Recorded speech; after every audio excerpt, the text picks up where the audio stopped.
Hey everybody, welcome to the Be Weird broadcast, coming at you live from Montreal, Quebec. Sorry for the rough start this morning.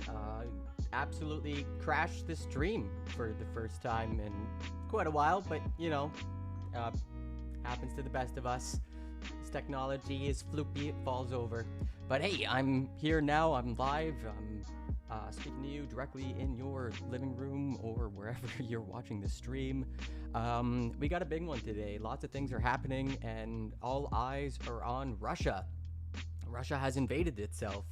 We're going to be checking into the, I guess it's the Wagner group rebellion. We're calling it a rebellion. It's shaping up to be a civil war because it's a military group and they're marching on Moscow. So it's the 24th of June, 10:30 in the morning. It is also Saint Jean Baptiste, a holiday in Quebec. So it's a good day to hang out, stream, look at what's going on in the world. I haven't streamed in forever. My bad. But definitely going to be getting to some pretty saucy stuff. I'm looking forward to it. I'm going to try to fix something and hopefully everything works out okay. Probably won't though.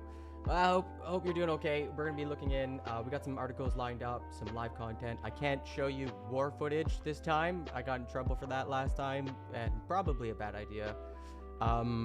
Definitely we should wait for it to be verified from news sources and not trawl through Telegram. As interesting as that might be, we're going to be working with verified sources today. The Guardian has a pretty good outline of what's been going on the past 48 hours. And there's a couple of good Twitter threads we can dive into. So we're going to take a look. Let's get into it. I'm going to be blasting off shortly. And hope you're cozy, well hydrated, got you some caffeine or tasty juice or snack. Let's get into it. All right. So I'm gonna pull up the first source, and yeah, we got the Guardian with a pretty good layout. It's gonna bring us up to speed. So I thought that was a good place to start. So 15 hours ago, let's see, was that the last one? There was a good summary. Yeah, here we go. We're gonna start with the summary. Cause I've been out of the loop. I woke up this morning and it's, you know, Wagner this and Russia civil war that, and wait, what? Hold on, what's going on? So yeah, let's take a closer look and see what's going on. Summary, if you're just joining us, here's a roundup of the latest major developments. I'm actually gonna probably kill the music. If you're just joining us, here's a roundup of the latest major developments as Russian authorities accuse mercenary force leader Yevgeny Prigozhin of trying to start a civil conflict. The head of the Wagner mercenary group claims to have seized control of all military sites in the city of Rostov-on-Don and demanded that Russia's military leadership come to him after accusing them of unaliving his forces. Pretty strong language to begin with. In videos posted on social media, I think I have some of those kicking around. We'll pull those up after.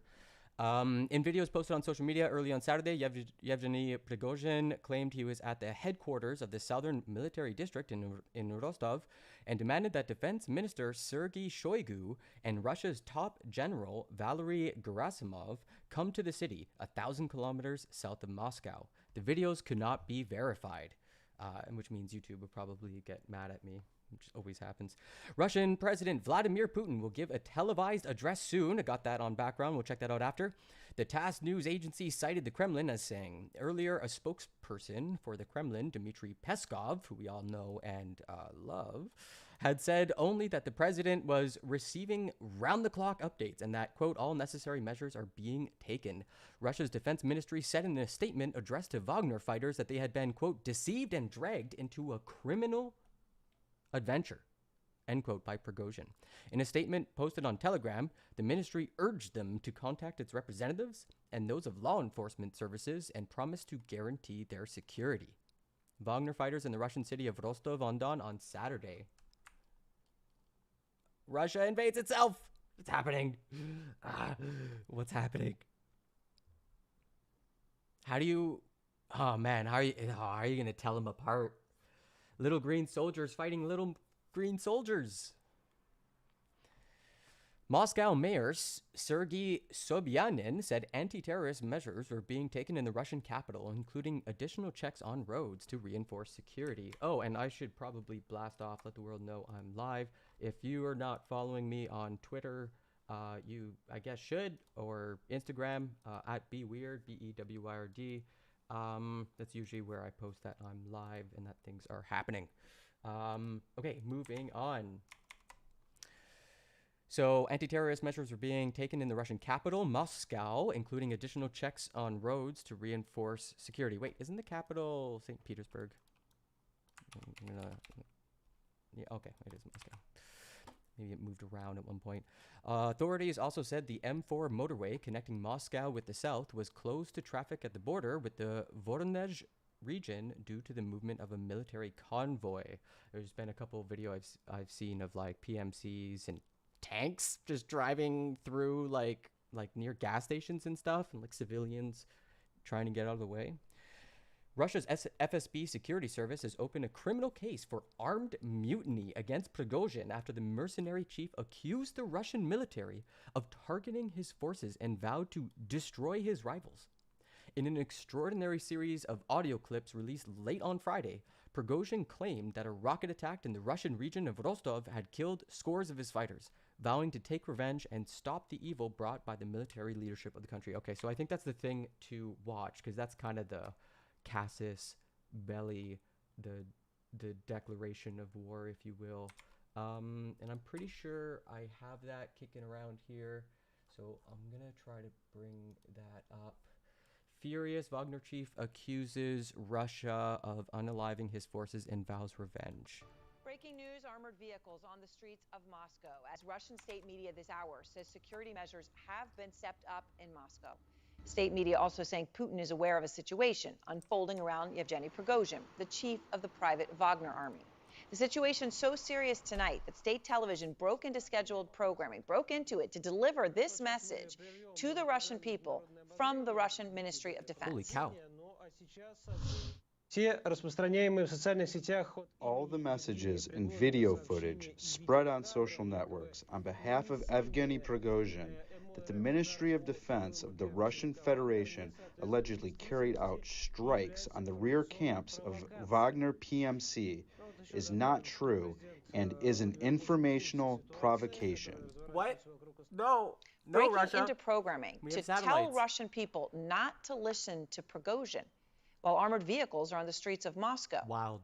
These developments coming after Prigozhin today essentially declared war on the Russian military, because he did. He accused them of deliberately striking his fighters and of killing a, quote, huge amount of them. And then he vowed to punish those who did it. They saw that we weren't broken, and they launched strikes on our camps. A huge amount of our fighters were killed. Our comrades in arms. We will make a decision about how to respond to these atrocities. The next step is ours. Was that a declaration of war? Matthew Chance is out front. And Matthew, look, this is sort of an unprecedented and quickly moving situation here. What is going on here? Well, I mean, it's very difficult to know exactly what's going on because the situation is moving so quickly. But it is absolutely astonishing that the situation has been allowed by the Kremlin to deteriorate this far before, you know, this kind of significant action was taking. The tensions between Yevgeny Prigozhin, the Wagner chief, and the Russian Defense Ministry have been deteriorating and simmering for months now. And of course, now Prigozhin is vowing to attack Russian troops in retaliation for what he says was an attack on his own paramilitary forces earlier today. Some of these images are quite graphic. Oh, wait, no, I can't show that. Yeah. Can't show the graphic images. I will get in trouble. Tens of thousands of lives of Russian soldiers will be punished. I ask no one to put up any resistance. justice for the troops will be restored, and then justice for all of Russia. It's a threat of violence now posing a major challenge to the authority of President Putin. The Kremlin says all necessary measures are being taken, and now the Russian security service has opened a criminal case into what they say is a call for armed rebellion. Dang. Patience with Prigozhin appears to have finally run out.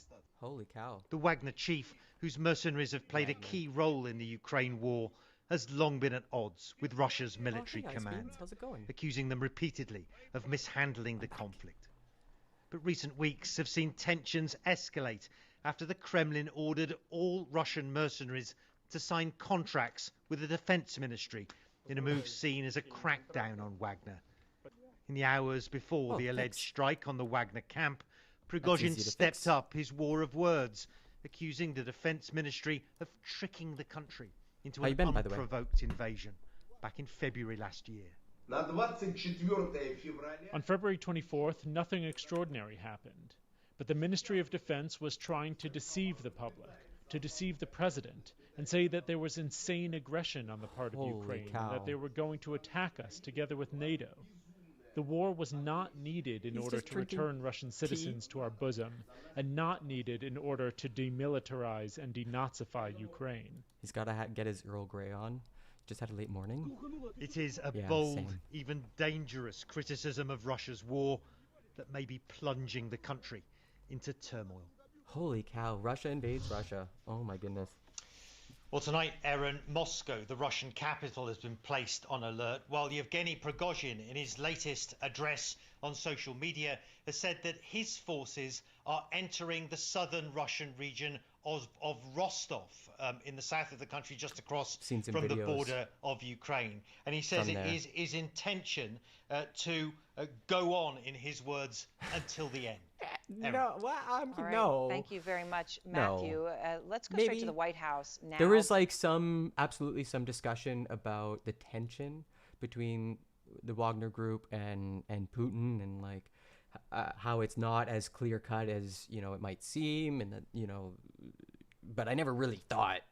I never would have imagined full-on march on the Capitol. That's insane. Because these developments are now front and center there as well. Jeremy Diamond is out front there. And Jeremy, how concerned is the White House about what is literally unfolding as we speak in Russia? I mean, Matthew talking about Prigozhin saying what time is it in that he's going into Rostov-on-Don, a Russian city. We don't know in what capacity, what's happening, but this is changing minute by minute. Yeah, there's no question about it. This is a fast-moving situation with massive geopolitical implications, and so obviously the White House very, very closely monitoring this situation. I'm also told that officials are being very cautious about any kind of statements that they put out because of the fast-moving nature of what is happening. But I can tell you, Aaron, that President Biden has indeed been briefed on this unfolding situation in Russia, and I have a statement from the National Security Council spokesman Adam Hodge, who says, quote, "We are monitoring the situation and will be consulting with allies and partners on these developments." Now, as I mentioned, this is I'm pretty sure all of the popcorn shortage is because of the Ukrainians. Ukrainians eating all their popcorn.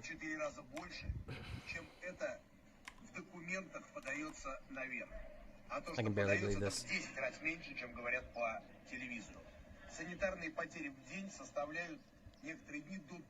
This is why popcorn's more expensive at the grocery store. Like, how can you be for this? So I don't know, man. I don't know how to feel about that. It's pretty rough to watch, gotta say. Situation with so many implications here.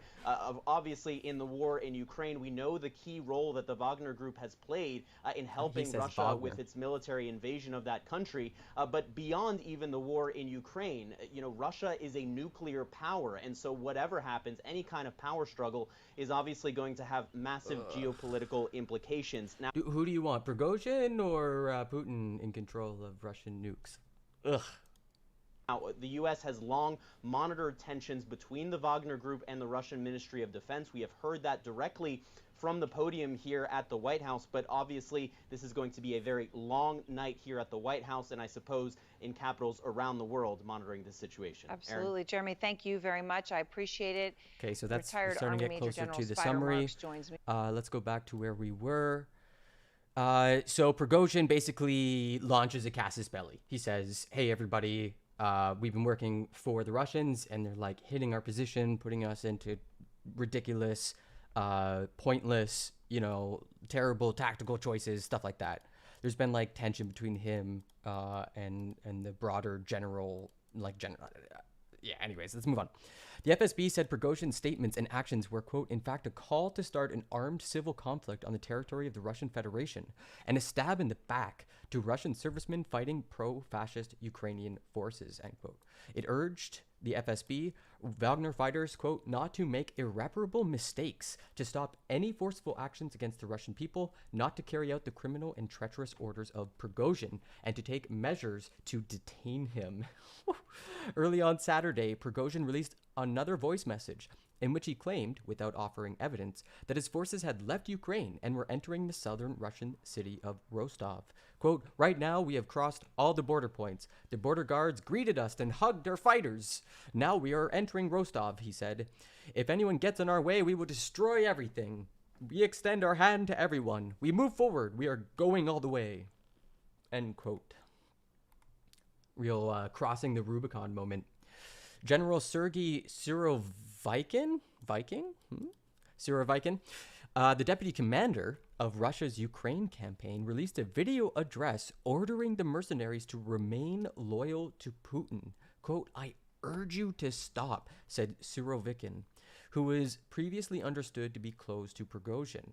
Quote, the enemy is just waiting for the internal political situation to worsen in our country. Earlier on Friday, Prigozhin had accused Moscow's leadership of lying to the public about the justifications for invading Ukraine. Wow, speaking truth to power, no less. Holy shit. Let's get that brighter.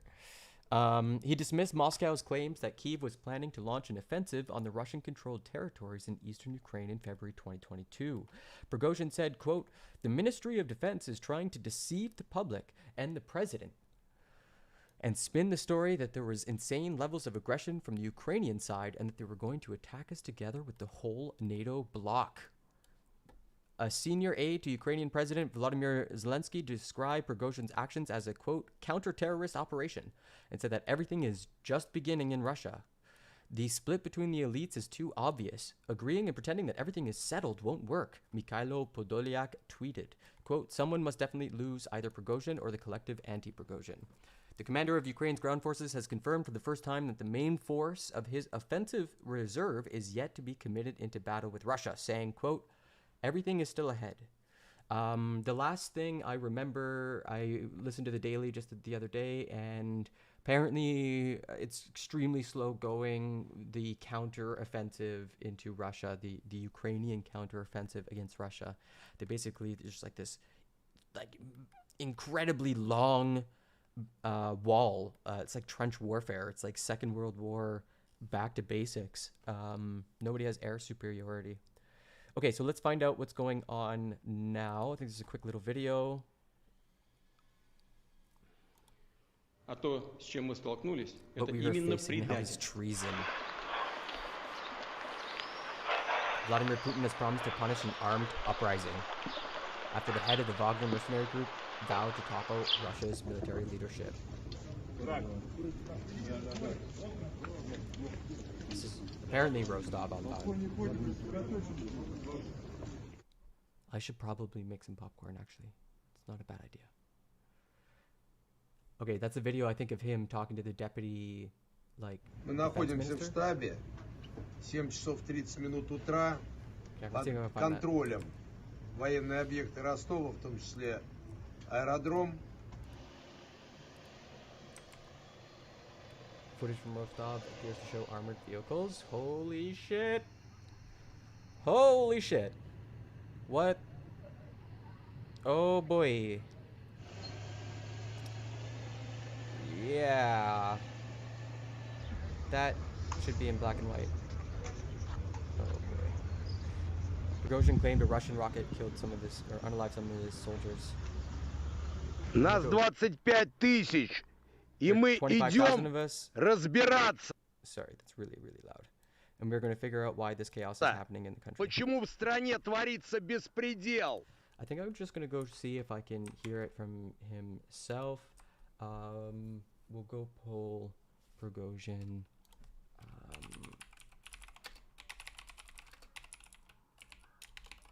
Yeah, because it'll be interesting just to hear it, all of it.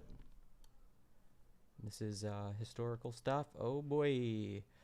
How old is this? June 23rd, 2:47 p.m. Full message of Prigozhin declaring war on the Russian Ministry of Defense. PMC Wagner Commanders Council made a decision. The evil brought by the military leadership of the country must be stopped. They neglect the lives of soldiers. They forgot the word justice, and we will bring it back. Those who destroyed today are guys who destroyed tens of thousands of lives of Russian soldiers will be punished. I'm asking, no one resist. Everyone who will try to resist, we will consider them a danger and destroy them immediately. I'm going to see if, yeah, here we go. Wagner принял решение. Зло, которое несет военное руководство страны, должно быть остановлено. Они пренебрегают жизнями. They neglect the lives of soldiers. They forgot the word justice, and we will bring it back. Справедливость, и мы вернем ее. Those who destroyed today are guys who destroyed tens of thousands of lives. Russian soldiers will be punished.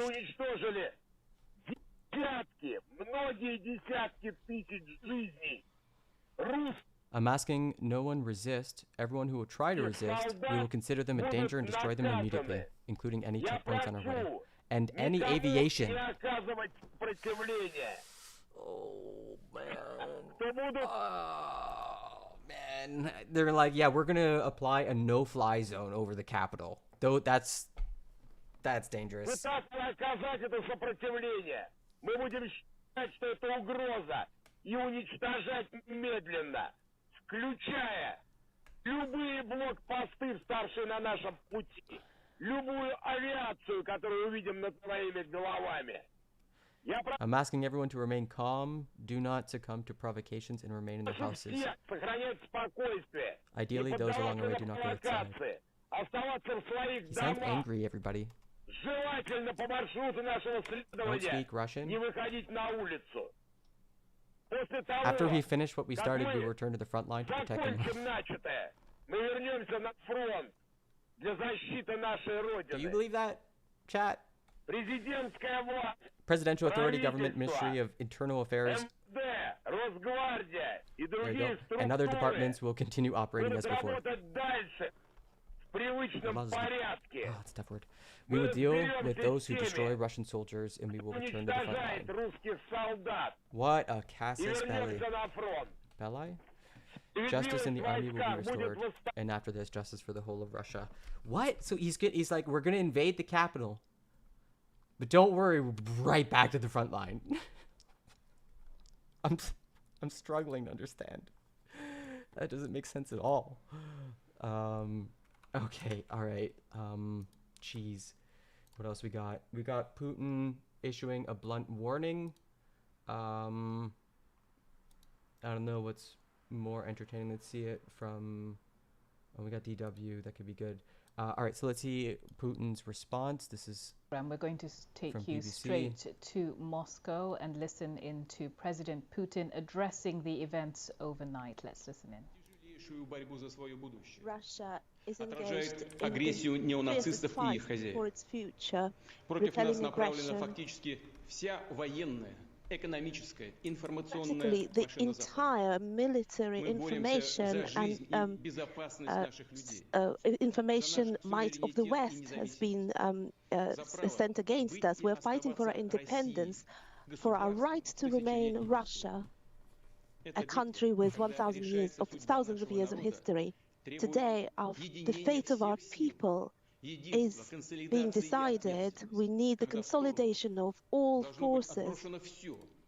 The motto of Russian history is, and then it got worse.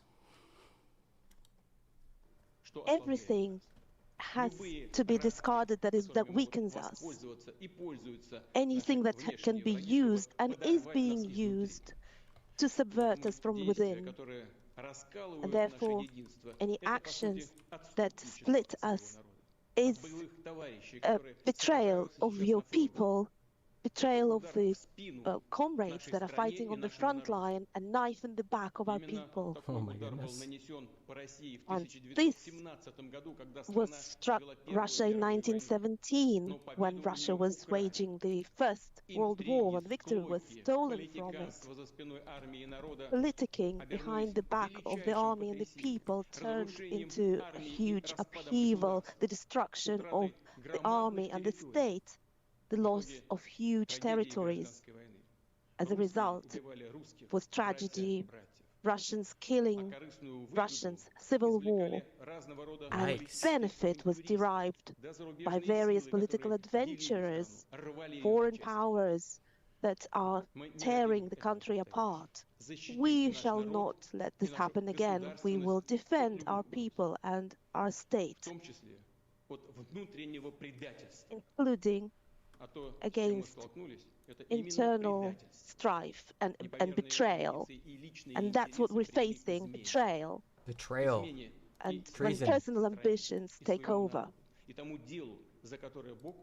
faith in your own people and the cause for which the soldiers of the Wagner group were fighting shoulder to shoulder, those who liberated Soledar and Artemovsk, the villages and towns of Donbass. They fought and gave their lives for Novorossiya, New Russia, giving their lives. And this is the betrayal by those who are pushing the country to anarchy and fratricide. It's kind of interesting to see just like the different clothes that Putin and Prigozhin wear. Defeat, ultimately, and capitulation. I shall repeat, any internal mutiny is a serious threat to our state, our nation.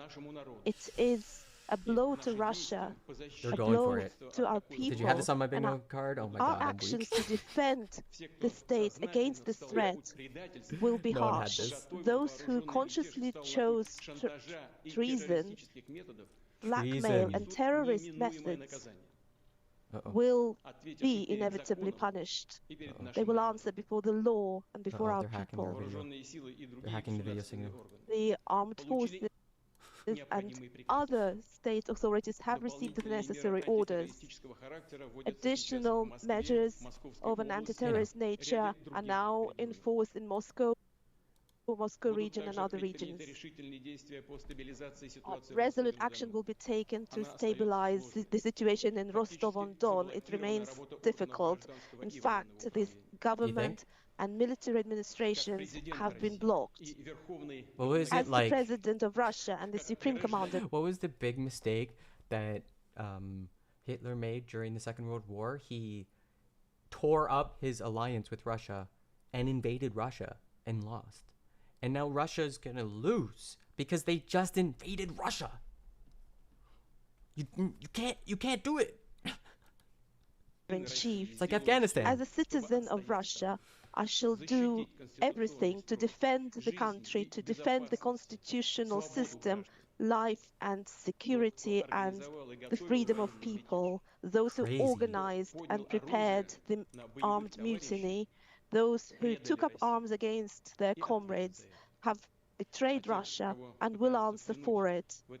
Those who are being drawn into this crime, I urge them not to make this irrevocable mistake and stop taking part in the crime. I'm sure that we will preserve and defend everything that is sacred to us, and together with our motherland, we will overcome any trials and will be even stronger. So that is President Putin there that we just... Oh, whoops. Just messed up my audio. Come now. Play.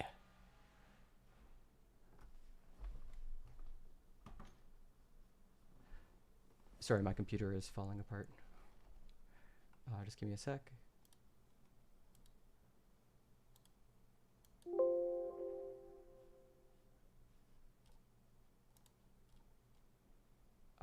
Are you hearing her, or did it cut out for you as well?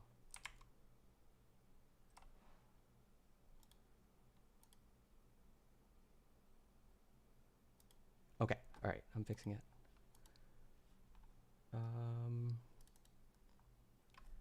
We'll just refresh that page. All I did was go get water. I just wanted to get some water.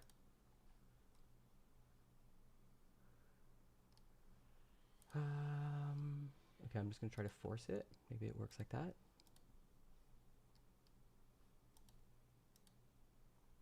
It's the water ruining your computer. Neil. Oh wow, it's just like, I think I fried my audio card. It's the only thing that makes sense. Because he's talking, but no audio is coming through for you or me, which is kind of strange. All I did was get water. Why would water do that?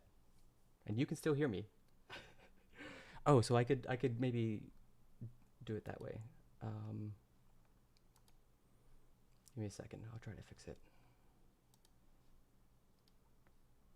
I'll just remove it.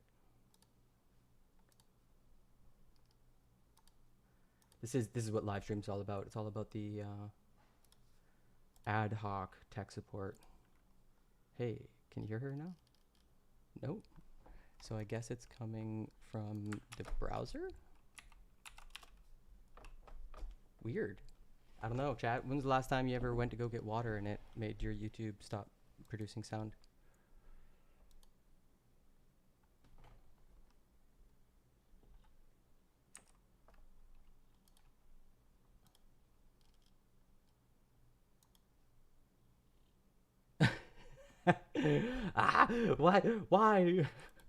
Why you do this, chat?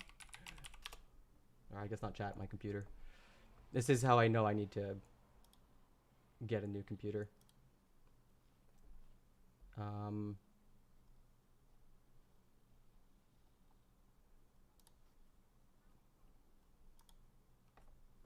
Okay.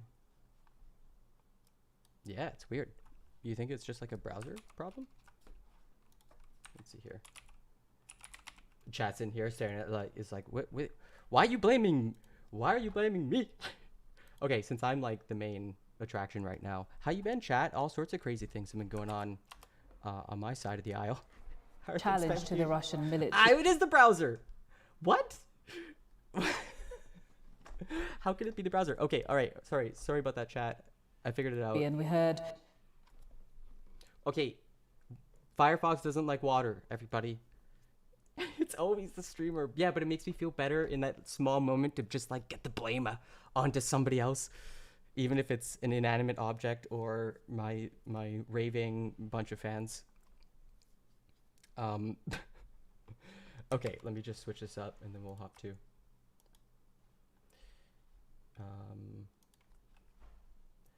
We're gonna hop to. Yeah, I've been doing so much. I got my master's wrapping up. All sorts of crazy stuff going on.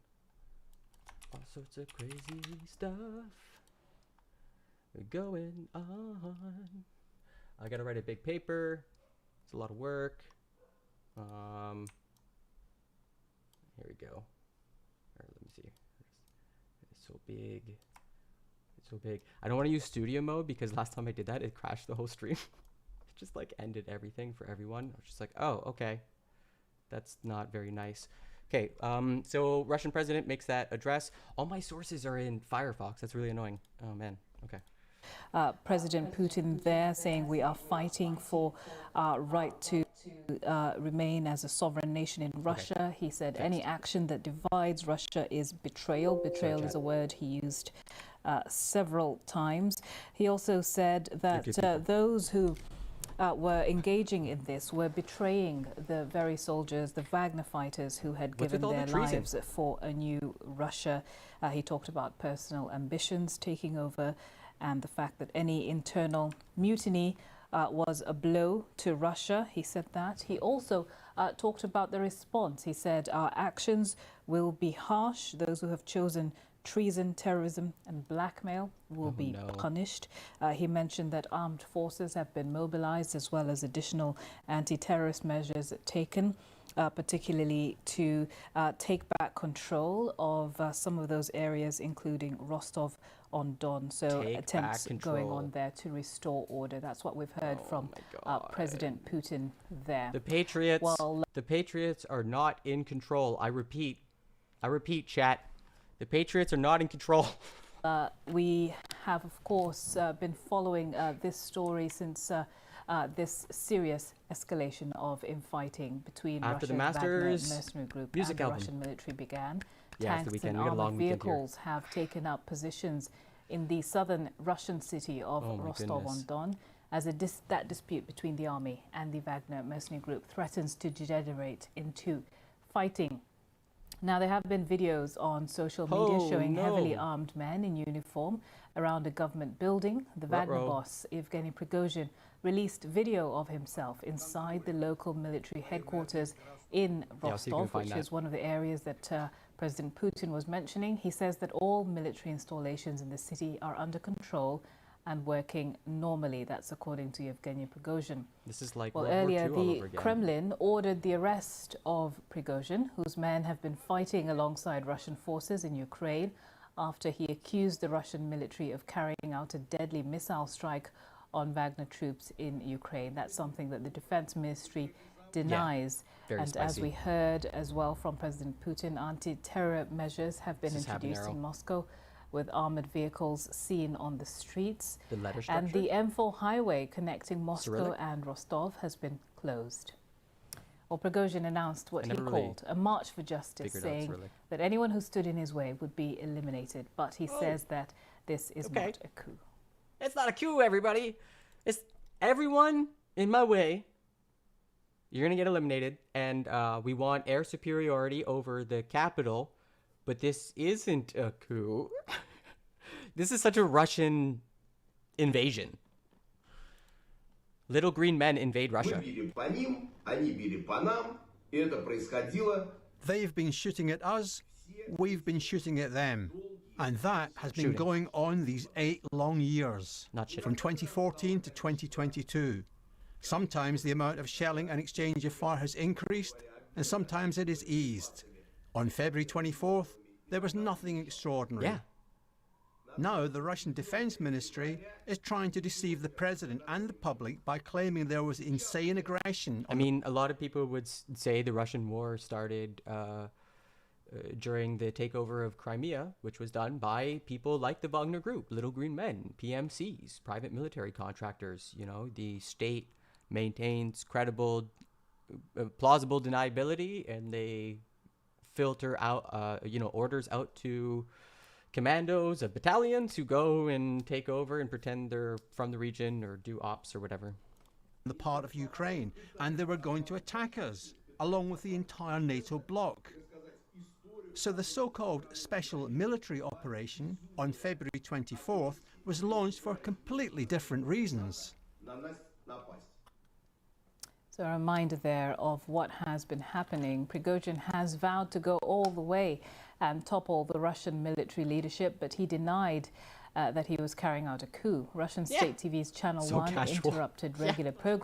Every video we've seen of Prigozhin, he's like drinking tea with the string hanging out. Like, he doesn't care about burning his tea. That's how you know he's manly and a man of war. He drinks burned tea.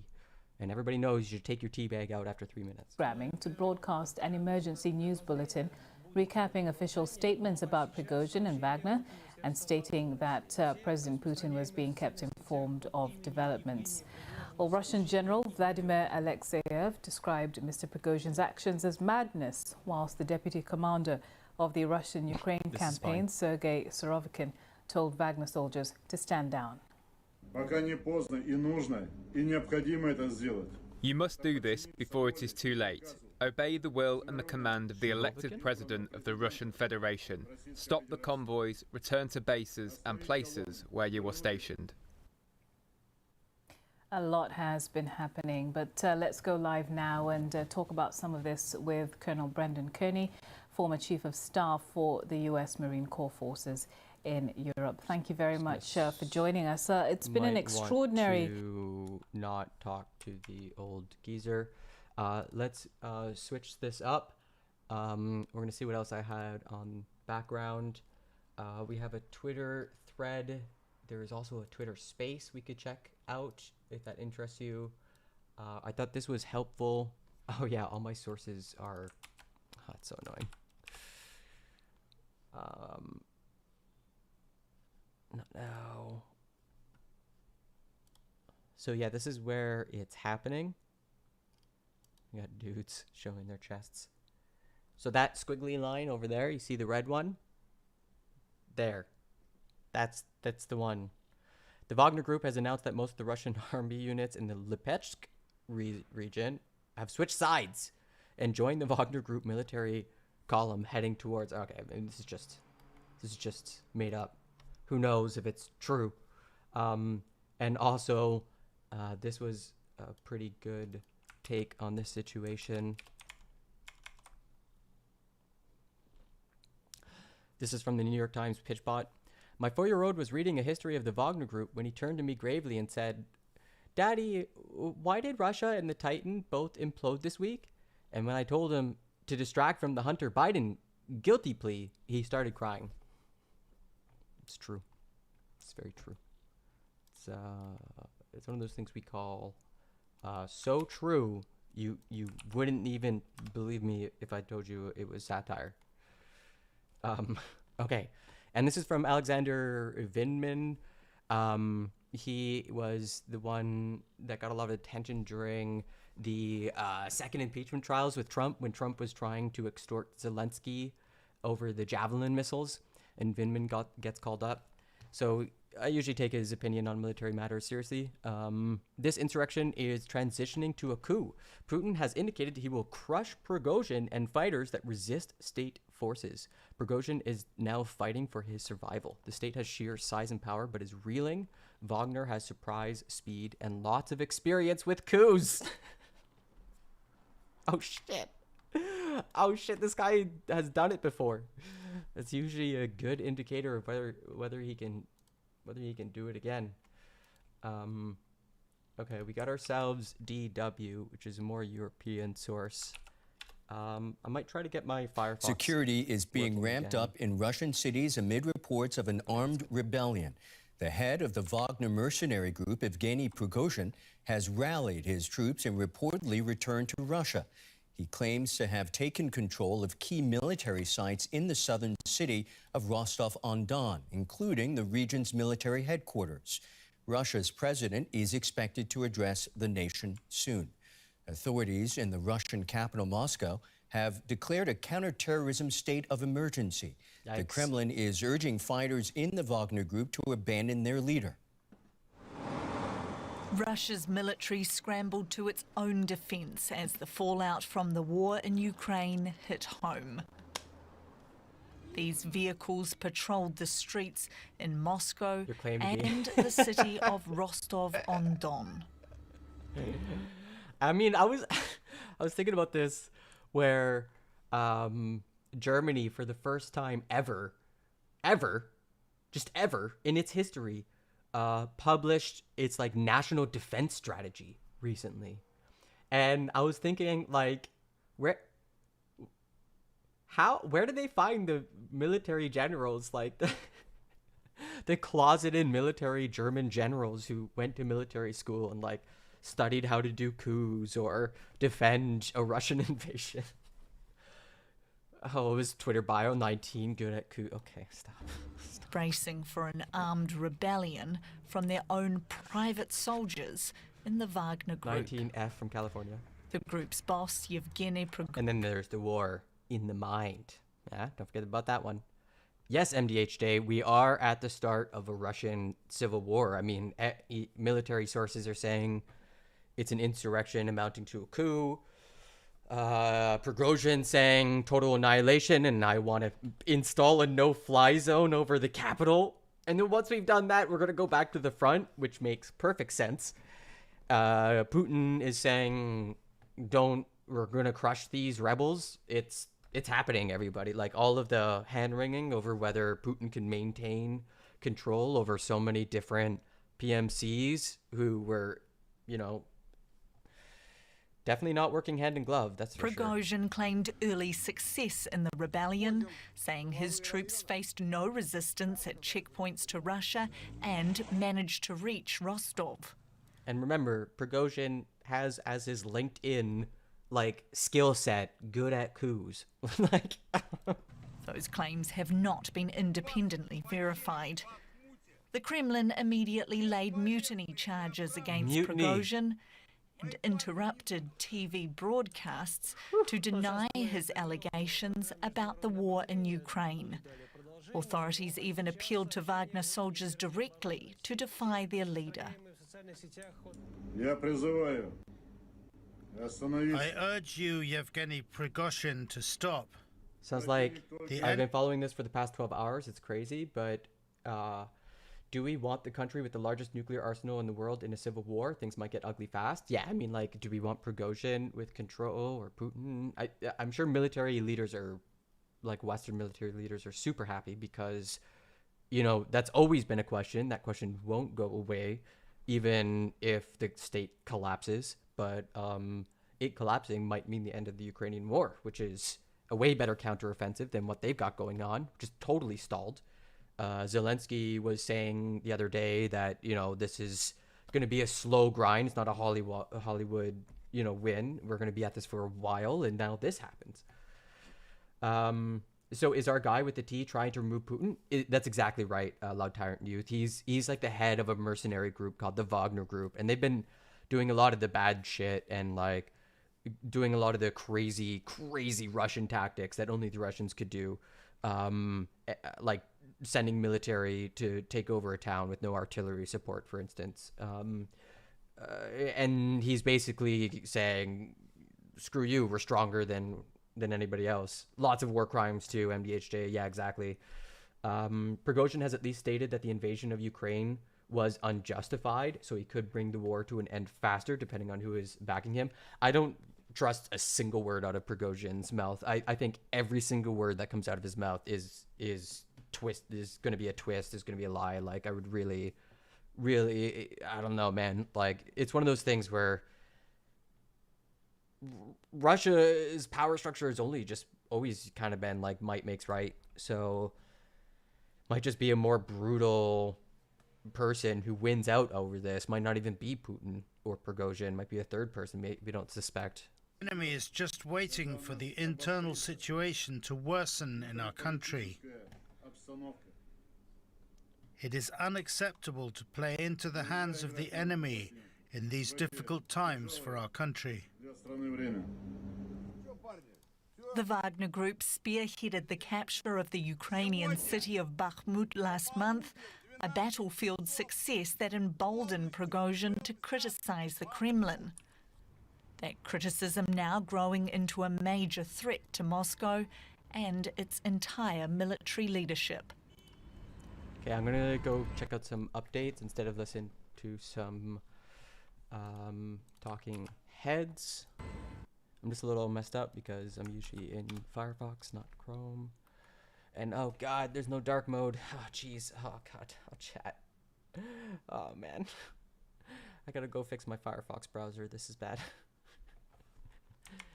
Oh jeez. Okay. This is the latest 30 minutes ago.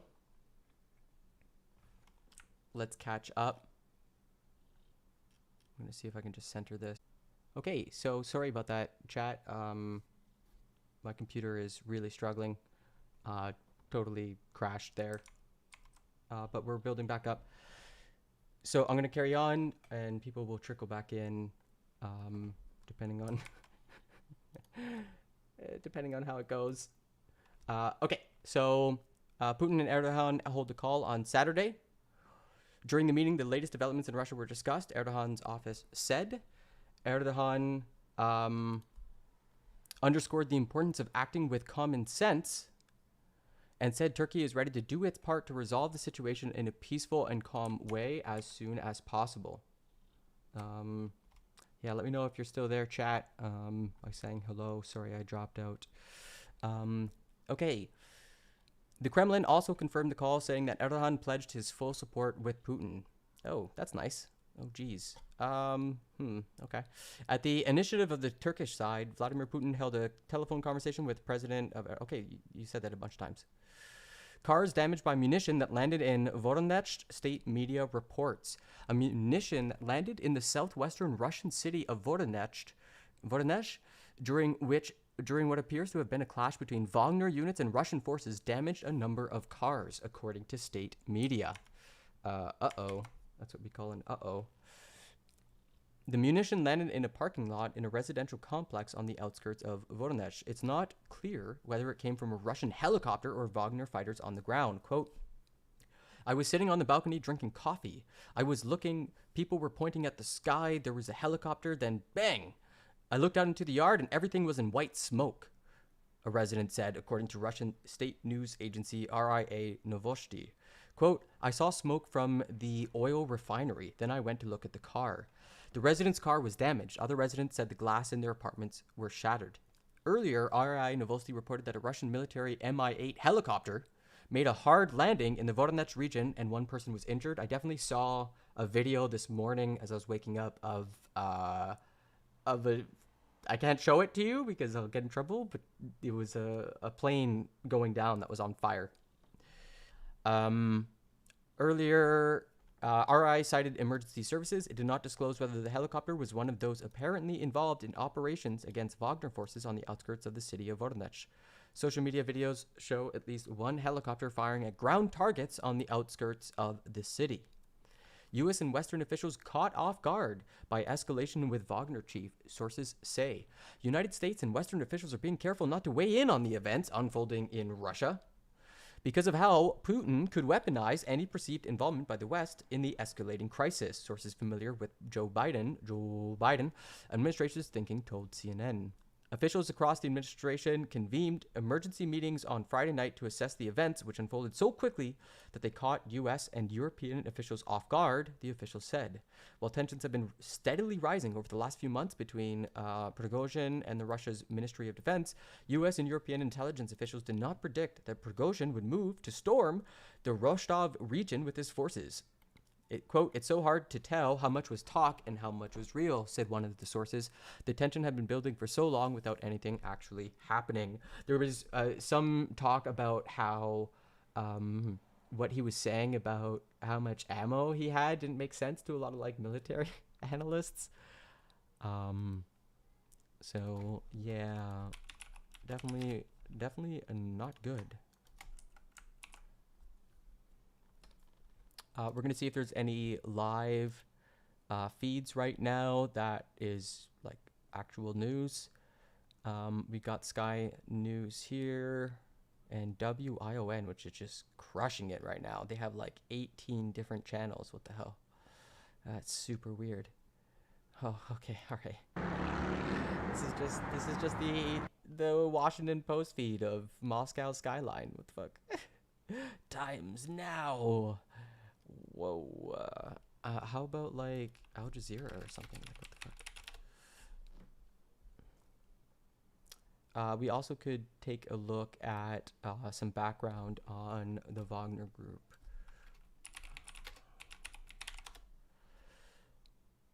And we also have, let's see here. But you look at how many Russia has on paper, it's the fifth largest military force in the world. 1.5 million is the number of personnel it has, and at least 2 more million in reserve. So it looks pretty obvious, doesn't it? It looks like Prigozhin doesn't stand a chance, but diplomats are telling me, no, hang on a minute.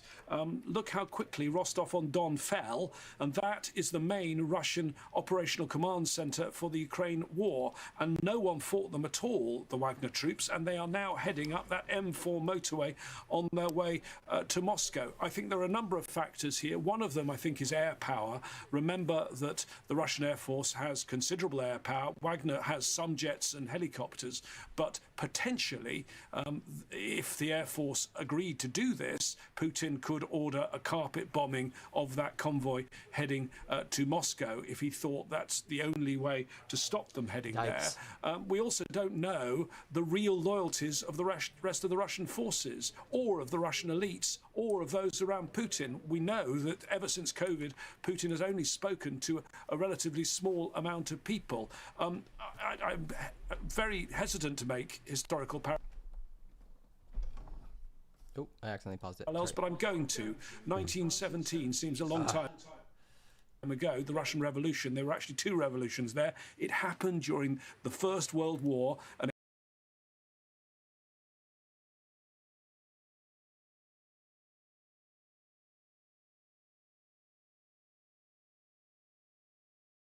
happened during a time of economic hardship, and that was a time when things moved extremely fast. The audio is bugging out really hard. Does not matter who wins the civil war. The main thing is that the disintegration of the Russian state has begun. Yeah, that seems like a very, very true likelihood. Revolutions, and it led to major change. I think most diplomats I'm talking to think Putin will prevail in the end. But even if he prevails, everyone now has seen Putin saying he's being stabbed in the back.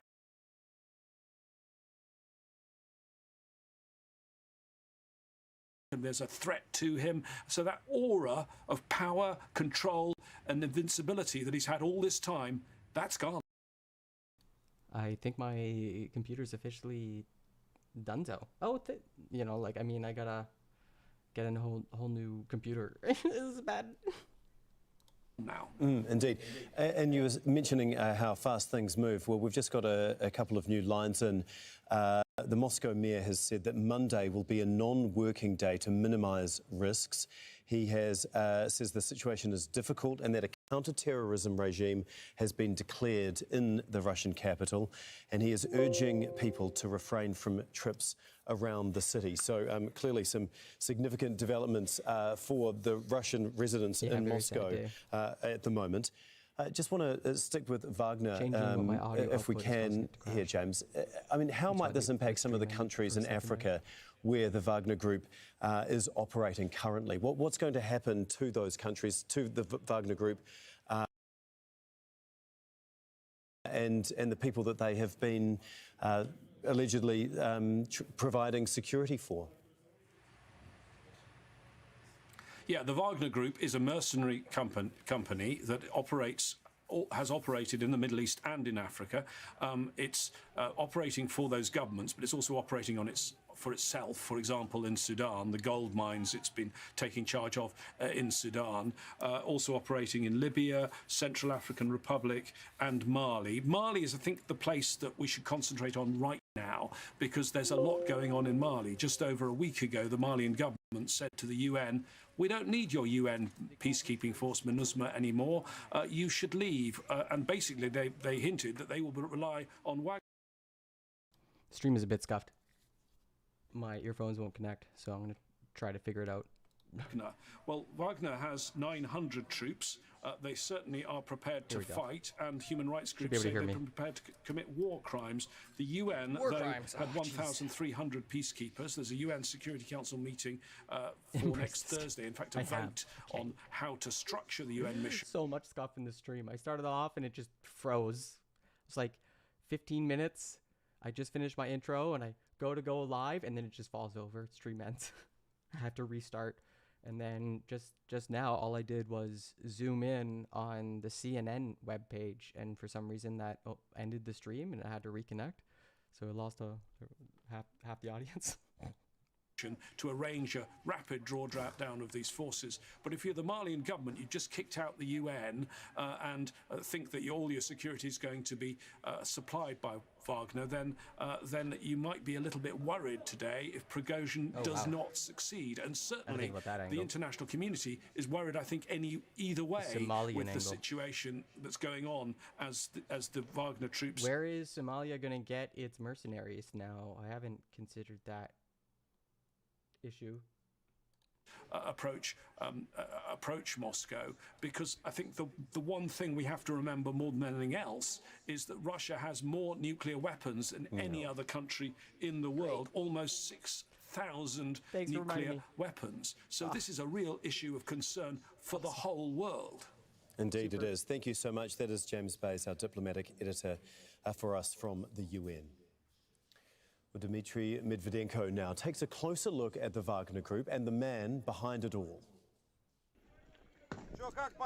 Yevgeny Prigozhin rose to power in Russia from humble beginnings in St. Petersburg. After being jailed for 9 years for robbery and fraud, he became a hot dog salesman, and then the man known as Putin's chef. His catering company hosted events for foreign leaders as well as President Vladimir Putin's private birthday party. Wait, sorry, hold up. Prigozhin is Putin's chef? No. Beginnings in St. Petersburg. After being jailed for 9 years for robbery and fraud, he became a hot dog salesman, and then the man known as Putin's chef. His This was Putin's chef? I've heard about it. This like, oh my God. Company hosted events for foreign leaders as well as President Vladimir Putin's private birthday parties. It wasn't until 2022 that Prigozhin admitted that he had founded the Wagner private military company 8 years earlier in eastern Ukraine. He'd previously denied all connections to the mercenary group and sued anyone. Put that together 8 years ago in eastern Ukraine, everybody. Linking him to Wagner. He didn't even say Western Russia. Mercenaries are illegal in Russia, but Prigozhin's close links to Putin and Russia's elite allowed him to bypass legislation and gave plausible deniability of any involvement in operations overseas. Little green men. As well as Ukraine, the Wagner Group has been linked to military operations in Syria since 2015 and aiding governments combat rebel That's where groups the war in crimes. the Central That's where the war crimes happen. Apparently, they're really renowned for the war crimes in Syria. African Republic, Libya, Mali, and Sudan. Prigozhin is also linked with exerting military and political influence in Chad, Mozambique, and Zimbabwe. Wagner has been so successful as a private military company that it has become essentially a franchise. And so you have different, really very distinct organizations that carry the same brand. Wagner was an important force in Russia's invasion of Ukraine, including the assaults on Soledar and Bakhmut.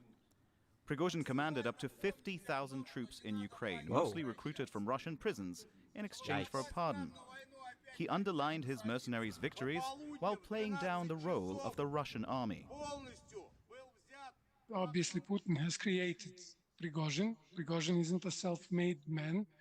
He is Putin's project to create a sort of a competitive alternative military force in Russia to boost the effectiveness of the regular Russian army.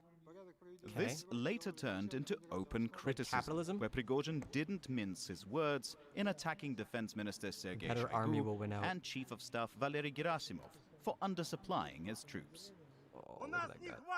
Oh boy, this is the We have a 70% shortage of ammunition. Shoigu, Gerasimov. Where's the ammunition? Look at them, for sake. No, you can't see that. I When remember that Bakhmut video, was actually. Glad they seized blurred that in out. May 2023, after more than 6 months of fighting, Prigozhin and his men took a passive role. And the Kremlin began to rein in Wagner, demanding the group register and report directly to the army. Prigozhin refused, and his confrontation with Russia's military leadership reached a boiling point on June 23rd, when he was accused of armed mutiny and treason. Yikes. Dmitry Medvedenko, Al Jazeera. Well, so what does this Wagner rebellion mean for President Putin, both politically and on the front lines? Well, to discuss this, we are joined by Philip Short, who's written a biography on Russian President Vladimir Putin, and John Lechner, an expert on the Wagner Group. Thank you both for joining us here on Al Jazeera. John, if I can begin with you. You're one of the leading experts on Wagner. What is Prigozhin's end goal here? What exactly is he trying to achieve?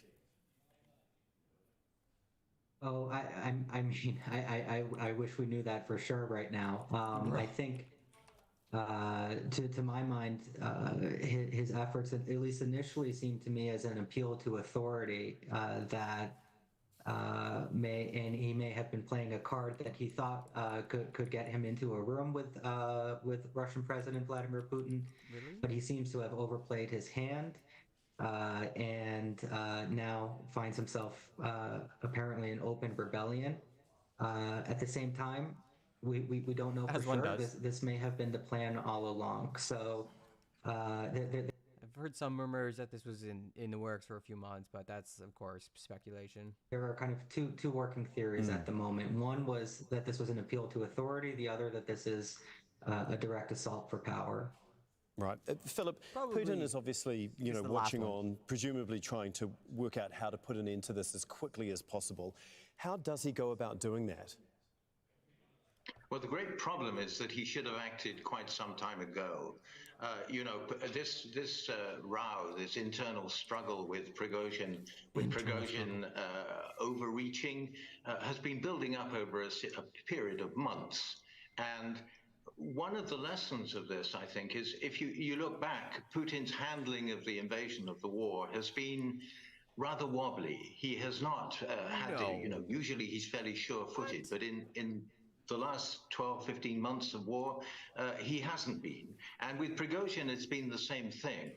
So I think in the elite, this is going to reinforce the idea that Putin is not getting things right at the moment, that he's not really totally in control. And that, however this ends, understatement of the century. I really want to emphasize we don't know how this is going to end. You've been using the word monitor a lot to describe how other people are looking at it. And that's it. We can watch, but we have very little input. Are you pro-Prigozhin? However it ends, Putin's position is certainly not going to be reinforced. No. I want you both to listen to this next people in this assault from the Wagner Group leader, Yevgeny Prigozhin, who's criticizing the war in Ukraine, saying it was based on lies. Golden Russian order. Sounds like they were shooting at us, we were shooting at them. And that has been going on all these long 8 years, from 2014 to 2022. Sometimes the amount of shelling and exchange of fire rose, and sometimes it decreased. On February 24th, there was nothing extraordinary.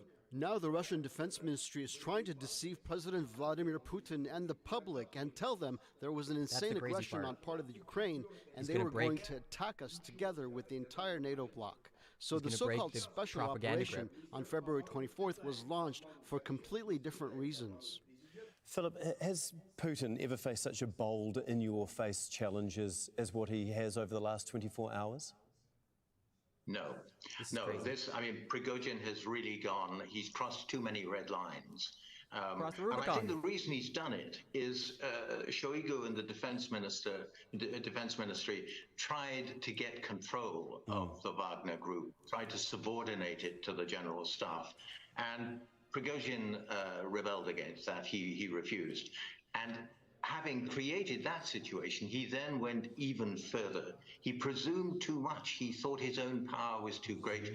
And I think, one doesn't know, but he's heading for a hiding. He's heading to get crushed, I think. Okay, John, we've heard that Wagner fighters have been promised an amnesty if they do lay down their weapons. How loyal are his troops to Prigozhin? Can you imagine I think that depends entirely on the individual. It's a bit ironic because definitionally a mercenary should be kind of free of any ideology and just be incentivized to fight for money. But that being said, of course, everyone has their own political views, their own personal ideologies, and Wagner is no exception. And we've seen over time, over the years, that the organization has created a culture around itself, a culture around brotherhood. And certainly, I think many of Prigozhin's contractors do feel a loyalty to him, into the life and identity that they've chosen as Wagner contractors. And I think we're seeing that on display right now.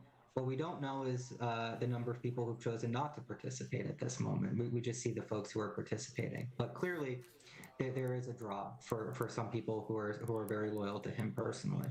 And we don't see the deserters of the rebellion. We haven't counted up how many people have deserted the rebellion.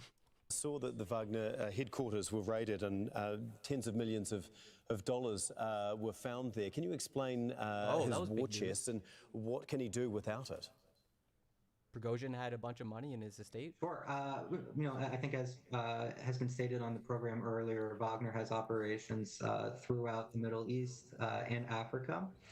In places like Sudan, Central African Republic, they're engaged heavily in mining activities and other businesses, which would certainly generate some cash. We've never really known to what extent they've been profitable, though, because they also have significant costs. And as we've seen before, there are a lot of tensions with the Ministry of Defense and battles over resources. So a lot of Prigozhin's kind of main income is also likely from the Russian government itself. And so that could also very likely be a portion of the war chest that we found. As we know, Wagner is a mercenary company. They've relied on supplies from the Ministry of Defense and the Russian military. So how long Prigozhin can actually sustain this blitzkrieg with the funds that he has and the equipment that he has is really anyone's guess at the moment, but it's unlikely that it's for an incredibly long time. Right. Philip, does Putin still have the support of the Russian people, especially when it comes to the war in Ukraine, or has this completely undermined him with his own people? This Prigozhin affair, no, I don't think it's undermined him. There's an awful lot in Russia of, well, it's my country, right or wrong. It's not very active support for the war. A lot of people, I think, would be very happy if the war were not going on. But while there is a war, yes, they support the regime and they support their armed forces. I think one of the things, just to go back for a moment, Prigozhin is not a savory character.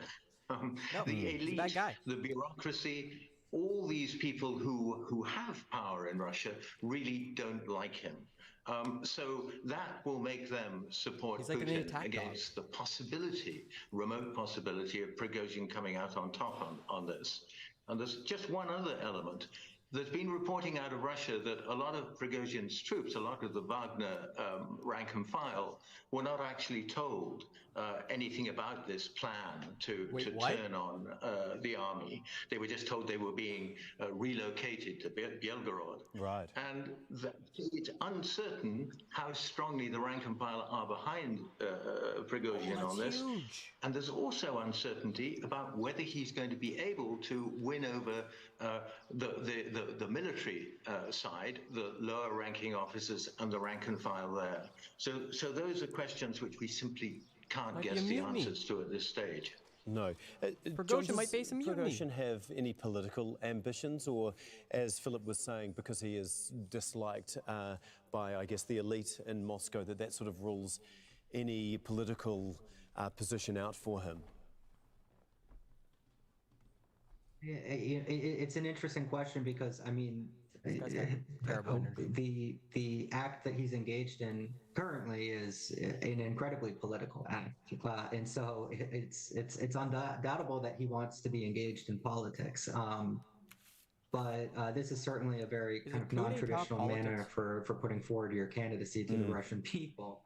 Not. On the other hand, there have been signs prior to this that he was interested in potentially going into politics. Prior, he was engaged in, meeting with various Russian politicians from certain parties. He's been kind of on Telegram and using Russian social media especially effectively, and tapping into kind of the more nationalist segment of the online Russian population. So he certainly, I think, has had some political ambitions. What's happening today, I think, if the Putin regime stays around, which I think, like Philip said, I think that's very likely. I think he will be very limited, to say the least, in terms of his political aspirations going forward. Okay, thank you both so much, John Legner and Philip Short. We really do appreciate your time and your insight into this incredibly fast-moving and developing story. Thank you both. Thank you. Okay, well, still ahead on Al Jazeera. From allies to enemies, we have more on Wagner's armed mutiny and what it means for the Kremlin. Oh man, what do you think, Chad? What do you think, Chad? It's quite the day. Quite the day in history, that's for sure. There's definitely always like murmurs. We're going to the weather. Yeah, no, that's cool. It's cool. We're gonna take a beat on weather. What is this transition? Okay, I'm sorry. We're gonna try this source WION. Against the Wagner boss. The Russian mercenary boss Yevgeny Prigozhin says Wagner fighters had crossed the border into Russia from Ukraine and were prepared to go all the way against Moscow's military. He has also claimed that his forces downed Russian military helicopter. The Russian authorities have instituted tighter security measures after the head of the Wagner mercenary group called for the ouster of Russia's military leadership. Military vehicles were seen on the streets of central Moscow after the owner of the Wagner private military contractor escalated his direct challenge to the Kremlin. В настоящий момент мы пересекли во всех местах государственные границы. Пограничники выходили навстречу и обнимались с нашими бойцами. Right now we have crossed the state borders in all directions. The border patrol came out to greet us and to hug our fighters. We are not fighting the kids. We are not unaliving children. Shoigu unalives children. Throwing unprepared soldiers into war. He let 18-year-olds against us. We only fight the professionals. But if somebody stands in our way, we will destroy everything that stands in our way. We're giving a hand to anybody. Don't spit in it. We are going further. We are going all the way. Military vehicles cordoned off several streets in downtown Rostov-on-Don, a city in southern Russia. The measures come after the Wagner boss appeared to suggest that his 25,000-strong militia was en route to oust the leadership of the defense ministry in Moscow. Wagner chief says his 25,000-strong force ready to die to topple Russia's military leadership. The anti-Kremlin figure, Mikhail Khodorkovsky, has also come in support of Wagner chief and has urged Russians. Now, Russia accuses the mercenary chief, Yevgeny Prigozhin, of calling for an armed mutiny. The Wagner boss has alleged, without providing evidence, that the military leadership had killed a huge number of his fighters in an airstrike and vowed to punish them. Amid the growing concerns about the risk of an attack on the capital, Russia's security officials have introduced roadblocks around Moscow, something which is being reported as the Kremlin's fortress plan. The plan is rarely used and is intended to repel an attack on security force installations in Moscow. Russian media claims that it implies an emergency gathering of law enforcement personnel and taking control of especially important objects of the Ministry of Internal Affairs, the Federal Security Service, or the Federal Penitentiary Service. The plan also provides for blockading the buildings of law enforcement agencies and readiness by the forces on duty to repel an external attack. Russia is also blocking Google News inside the country. Several Russian internet service providers are preventing users from accessing Google News, which aggregates news from various sources. Now, Moscow says that Ukrainian troops are taking advantage of infighting between the Wagner mercenary group and the Russian military to ready an assault near the East Ukraine hotspot of Bakhmut, while the White House has said it is monitoring the situation in Moscow. I didn't expect this. Did you expect Повторю, любая внутренняя смута – смертельная угроза для нашей государства, по России, по нашему народу. И наши действия по защите Отечества от такой угрозы будут жесткие. Все, кто сознательно встал на путь предательства, кто готовил вооруженный мятеж, встал на путь шантажа и террористических методов. They speak Russian. Okay, let's see if you got off whether. Russia actually in the Security Council is preventing, for example, triggering the mechanism of returning the nuclear file back to the Security Council.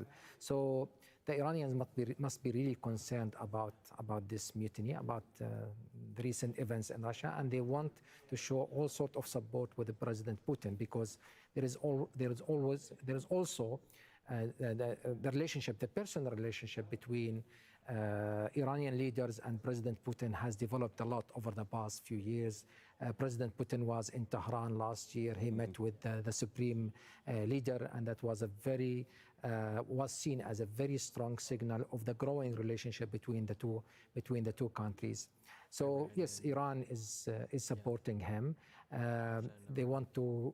I mean, it's somehow they are like paying back some of Russia favor for Iran over the past few years, since they have been supporting Iran also in many issues.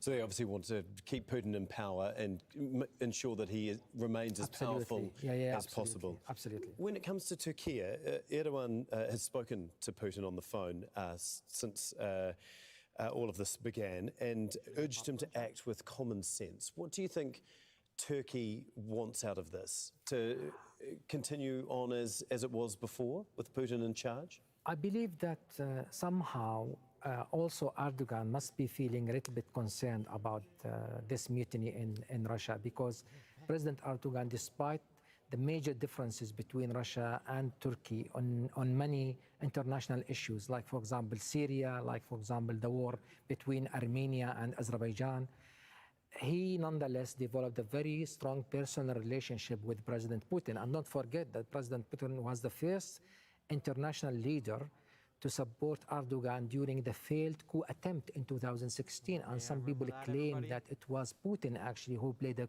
key role in foiling that attempt against President Erdogan. And Putin actually supported President Erdogan re-election. We all know that, and he was very clear on that. So I think President Erdogan also wants to show somehow a sort of support. He's trying to pay back, President Putin for supporting him over the past few years. But on the other hand, he wants to keep all options open for him, because if things change, for example, in Moscow, so he needs to keep Russia as a friend, regardless of who's leading the country. But of course, I mean, there is this sort of intimacy, let's say, between President Erdogan and President Putin. Yeah, we've been talking throughout the last hour that Wagner has troops and people in many countries. I mean, how is this going to affect its activities in places like Mali, Syria, Libya, Central African Republic? Of course, I mean, Wagner was very active during the war in Syria, the war in Libya, in Mali, in Sudan as well. And maybe the one that we must watch, of course, I mean, we all know that President Putin created this group in the first place to act very much like his external arm. It was more or less like the Iranian Revolutionary Guard, in which the state can use them as a militia in different regional and international crises, but without having to shoulder the legal consequences for their actions on the field. So President Putin actually, or Russia, in fact, Wagner Group, is going to be somehow affected by the development in Russia, mainly, I believe, in Sudan and in Mali. In Sudan, the U.S. is crazy that like Putin's chef became his little green man and is now trying to do a coup. Private support forces led by Hemeti in Sudan, which is a paramilitary group also. I mean, there is a parallel now people are making between what's happening in Russia and what's happening in Sudan, because in both cases, actually, there is a conflict between the military establishment and a militia or a paramilitary group. So I think there is going to be somehow an impact on the internal conflict in these countries. We need to know where the Wagner Group is going to go during these conflicts, of course, and how it's going to be affected actually by the turn of events in Russia. The repercussions. Convoys heading towards Moscow along M4 highway. Of this, it really does spread far and wide. Thank you so much for your time and your insight. That is Marwan Kabalan for us. Thank you for joining us in the studio. Thank you for having me. It's not good, chat. It's not good. He's convoy heading? Putin promises harsh punishment for treason. Voters in Sierra Leone are choosing a president in fifth in... Okay, we don't care about Sierra Leone. We care about the Russian mutiny. Let's see how this source is doing. Now saying that critical infrastructure in Moscow is now under reinforced protection. Anti-terror measures have been put in place in Moscow.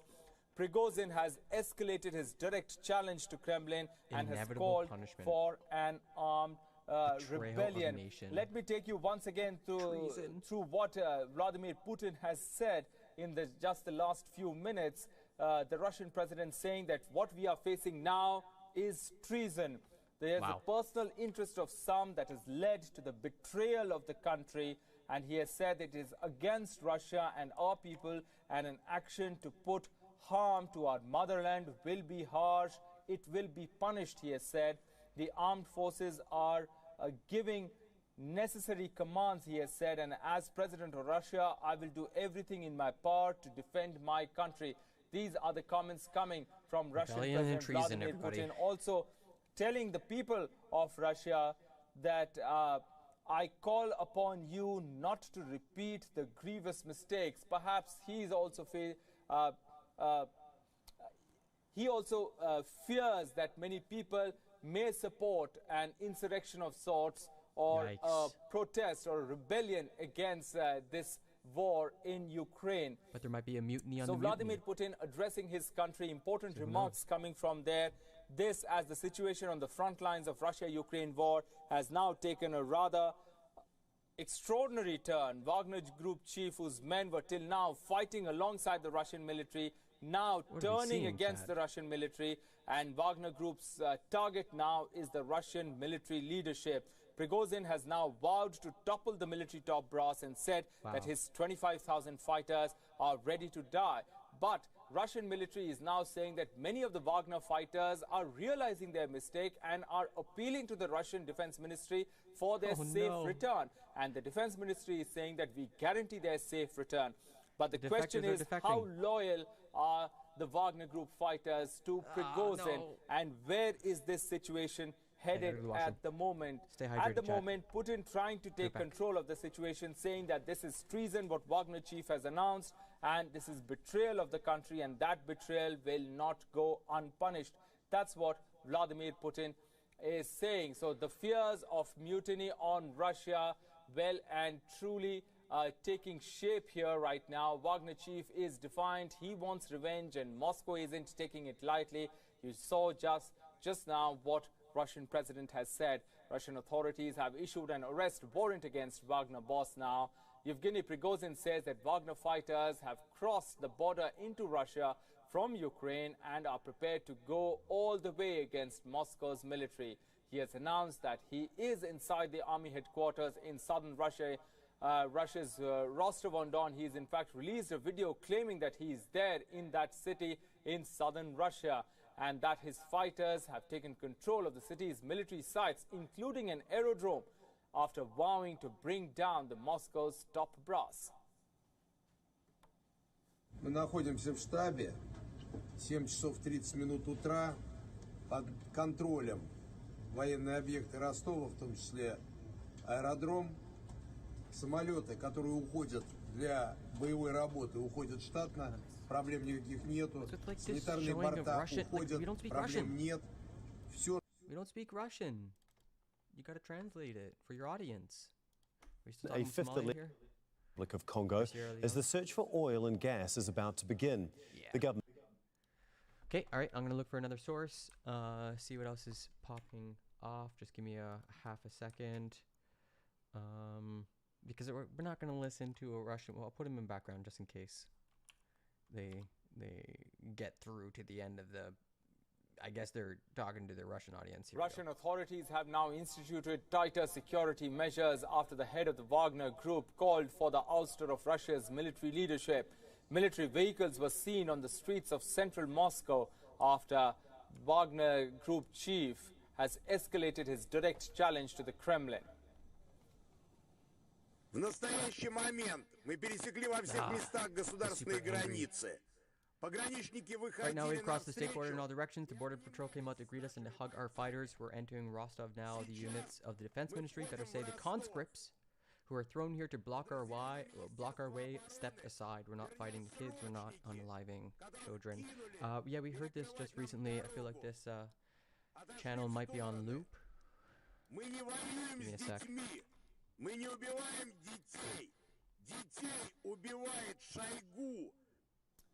The measures come after the Wagner boss appeared to suggest that his 25,000 strong force was en route to oust the leadership of the Defense Ministry of Moscow. Okay. He said that his force is ready to die to topple the Russia's military leadership.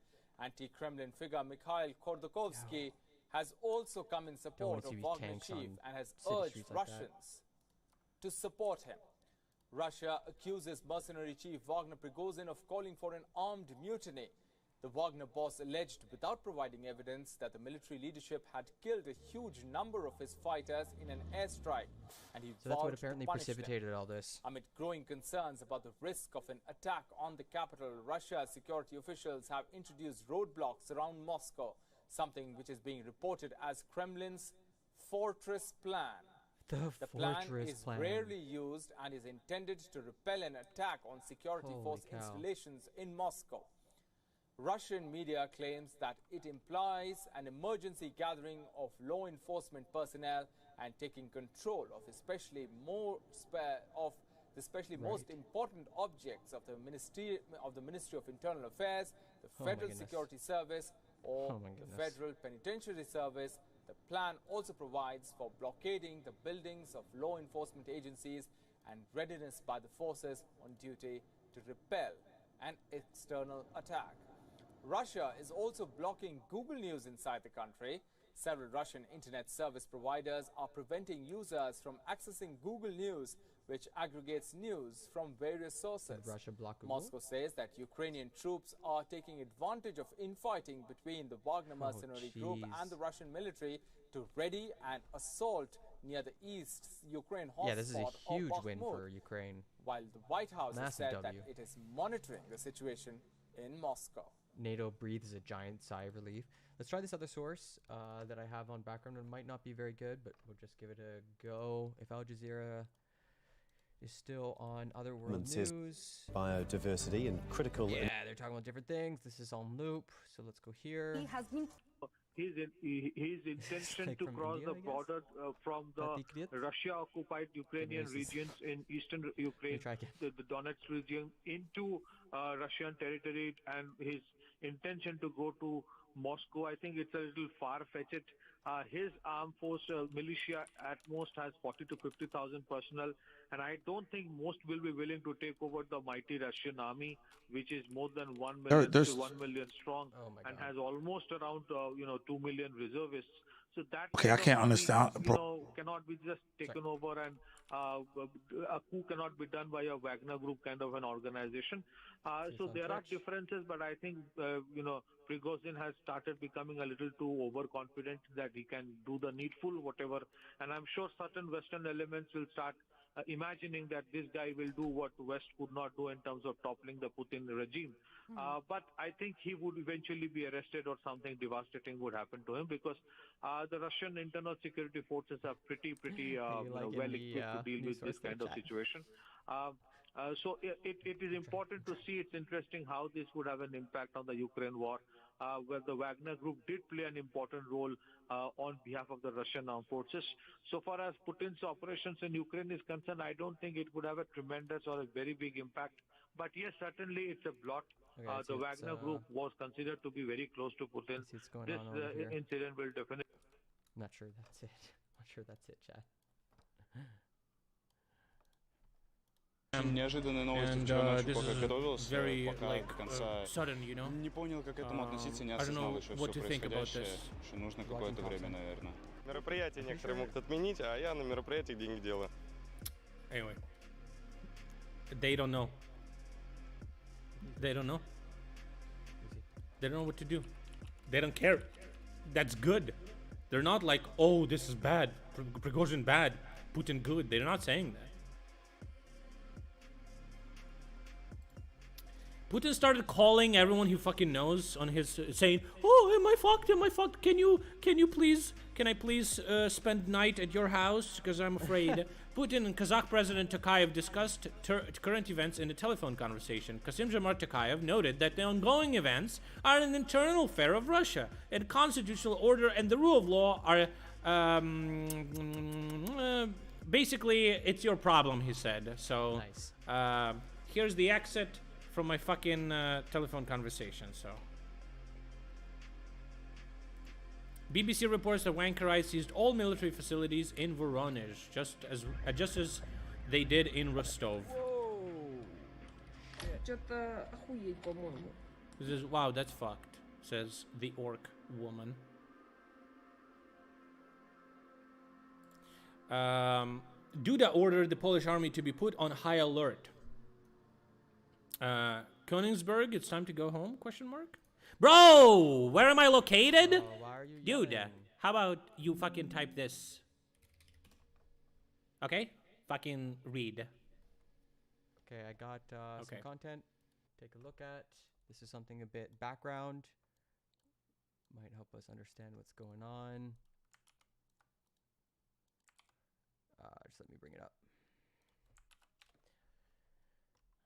Today morning, 1 hour before I am shooting this video, Putin made an emergency broadcast to all Russians. And I quote, "Prigozhin is pushing the country into anarchy and unrest. In the end, there will be defeat." And another quote from the same speech, "This is a stab in the back. The same blow was inflicted in 1917. The Russians killed the Russians and the West got the benefit." Well, my friends, the real civil war in Russia has started. Prigozhin has taken all of his 25,000 troops, crossed the Russian border from Ukraine to Russia, occupied 2 full oblasts bordering with Ukraine. So far the biggest cities fallen under Wagner are Rostov-on-Don and Voronezh. All the footage you see in this video are from last night and today morning of Wagnerites occupying new cities in Russia. Some Russian units have gone over to his side. This is a full coup. This is a militarized power grab. This is what me and other military bloggers have been talking about. There will be a civil war. This is it. It started today. Now this map focuses on Ukraine, but I will use it to show how much ground Wagner has taken in 12 hours. Rostov-on-Don, one of the biggest cities in the area right here. And this entire oblast bordering Luhansk and Donetsk is under Wagner control. This area is already half the size of the Russian-occupied Ukraine. But that is not it. The next big city, Voronezh, was occupied a few hours ago by the time of making this video, meaning also northern Lugansk. The oblast bordering northern Lugansk is also under Wagnerite control. And what's the goal? We see Rostov, Voronezh, Moscow. They're going to Moscow with 25,000 troops. And I have to say a disclaimer, every minute some new information surfaces, so I make this video with the information I have right now. Yeah. By the time I will upload it, I have had to edit it for a few hours. I've had to upload it. By the time this comes out, you will have new information that I don't right now. And you will get another update tomorrow that includes all of that new information. But what really happened? Let's go through events following how they happened, one by one. Yesterday morning, Prigozhin shared this video, claiming that Shoigu, the Russian defense minister, has ordered a missile strike against Wagner headquarters or Wagner positions in Ukraine. Prigozhin claims there are hundreds of Wagner casualties, and this was an organized Russian Minister of Defense attack against Wagner, trying to eliminate Wagner. Now this is an open accusation, one that you don't do in Russia. Things really started escalating from there. When this video came up, many called it fake because there are no bodies and it's just a few trenches covered with leaves. I mean, you cannot really say if it's fake or real, but it doesn't really matter because events have begun to unfold already. After these accusations from Prigozhin that Russian Ministry of Defense attacked them with missiles, Russian FSB issued an arrest warrant against Prigozhin, declaring him as a terrorist. This is now a Russian power structure bringing this conflict onto the next level. By this time, Prigozhin and Russian Ministry of Defense are very openly in conflict, and Prigozhin is declared a criminal. The head of the Russia's biggest... Did he really leave his mouse right beside his head? That is... I thought it was me. I can't fix it. I'm sorry, chat. This private army now has an arrest warrant on his head. What happens now? What does Prigozhin do? Well, he gathered all 25,000 of his soldiers' equipment, everything he had in Ukraine, crossed the Russian border, published a voice recording saying that this is an equality march. Yes, that's what he called it, an equality march. I was very confused when I saw that. Right I mean, now, Prigozhin talking about equality. Well, it doesn't matter what's the name of it. The goal of it, by He's his gonna liberate Russia. words, was to go to Moscow. Also, if you're enjoying your steady chat, don't forget to like on YouTube and follow on Twitch. Could always use a subscription to help fix my broken computer. But otherwise, back to the show. Moscow and chat with Shoigu and Gerasimov. I don't know what he means by chat with, but I don't think he wants to chat with them. At that time, he doesn't yet mention Putin, but he's openly stating that he will go to Moscow by force with his 25,000 troops, and anybody who tries to stop him will be eliminated. Yikes. The Russian civil war has started. Yeah. Only one day before, the biggest private army, Wagner, was fighting under the Russian Ministry of Defense. And one day later, they are declared terrorists, and their banners, as we can see from this video, are removed from all cities of Russia. Their headquarters in St. Petersburg is surrounded by Russian riot police, and by the time I'm making this video, it's probably been raided also. Yeah, they found a bunch of money. At this time, Prigozhin came out with this information. The chest. chief of the Russian General Staff, Valery Gerasimov, gave the order to attack Wagner columns by aircraft. Only the pilots refused to carry out this order. Later, it turned out the pilots did not refuse because 3 helicopters attacked the Wagner convoy, and this was a convoy. Similar to the Kiev convoy, about 30 to 40 kilometers long. There are videos where the convoy does not end, hundreds of vehicles, I mean it is thousands of troops, all back together in one row at this time to Rostov-on-Don. One Russian army helicopter opened fire on the convoy, destroying one Wagner pickup with a heavy machine gun mounted on the back. This was enough for Prigozhin. He activated his air defense. He has Panzer air defense systems in his equipment list. They shot down that helicopter, but it didn't end there. Wagner shot down 2 more helicopters. By the time of making this video, Russian aviation has lost 3 helicopters, 2 Mi-8s and 1 Mi-35 to the Wagner forces in Russia. And then Wagner enters Rostov-on-Don, the biggest Russian city in the area. Russian army and the police and the riot police were ordered to put up barricades and not let them through. And we can see from this video that they did drive buses and trucks to block the road. But when seeing the Wagnerite forces, tanks, infantry fighting vehicles, thousands of troops with full equipment, if you're police or riot police and you're facing a tank, barrel is pointed at your face, I don't think you're going to shoot. This is what happened. The Wagner convoy simply passed the barricades and the Russian OMON riot police by driving around it on the grass and the sidewalks. The police did not do anything. Then this video surfaced of Wagner troops in Rostov-on-Don getting ready to storm the Russian Southern Army headquarters in Rostov-on-Don. It's a building where all of the Russian army work is being done. There are thousands of Wagnerites fully armed. The garrison stands no chance. And this is the same building, and we can see Wagner tanks facing the building, all barrels pointed at the building. Whoa. If you're a Putin loyalist in that building, you see 10 tanks pointed and being surrounded, you're not going to fight, and this is what happened. There was no fighting. No armed clashes. Then this video surfaced, and this is General Surovikin, as they call it, the General Armageddon, the butcher of Syria. He published a video holding his sidearm and appealing to Prigozhin. And I will quote, "I call you..." And Prigozhin is like good at coups, is on his resume. Like great to people. Stop. The enemy is waiting for our internal political situation to aggravate. We shouldn't play into the enemy's hand in this difficult time for the country.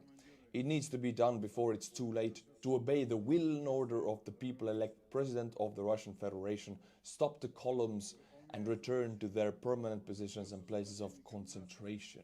He calls for Prigozhin to step down and go back to Ukraine. Prigozhin and Surovikin got along. They had a relationship different than the Russian Minister of Defense and Prigozhin. But Surovikin has chosen a side. He's a Putin loyalist. And then Prigozhin said he's going to go back to the front. He just wants to stop by Moscow on the way there for a quick chat with the president. Wagnerite forces took Rostov-on-Don. First they took the military headquarters and then the entire city. And in this video, Prigozhin gives a video update of occupying the city. He claims that Valery Gerasimov was in the city, but he fled before the arrival of Wagnerite forces. And Prigozhin claims there was no shots fired.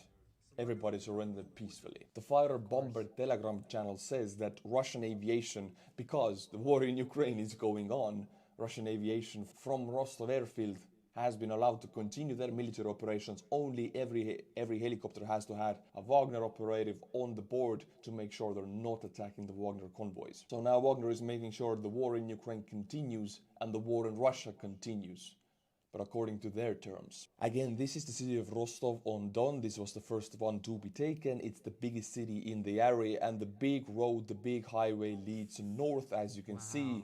And what is the next city? A Wagner convoy drove all night. We're talking about hundreds of vehicles, and the next city is Voronezh, right here. It is also another very big city, and now they're arriving here.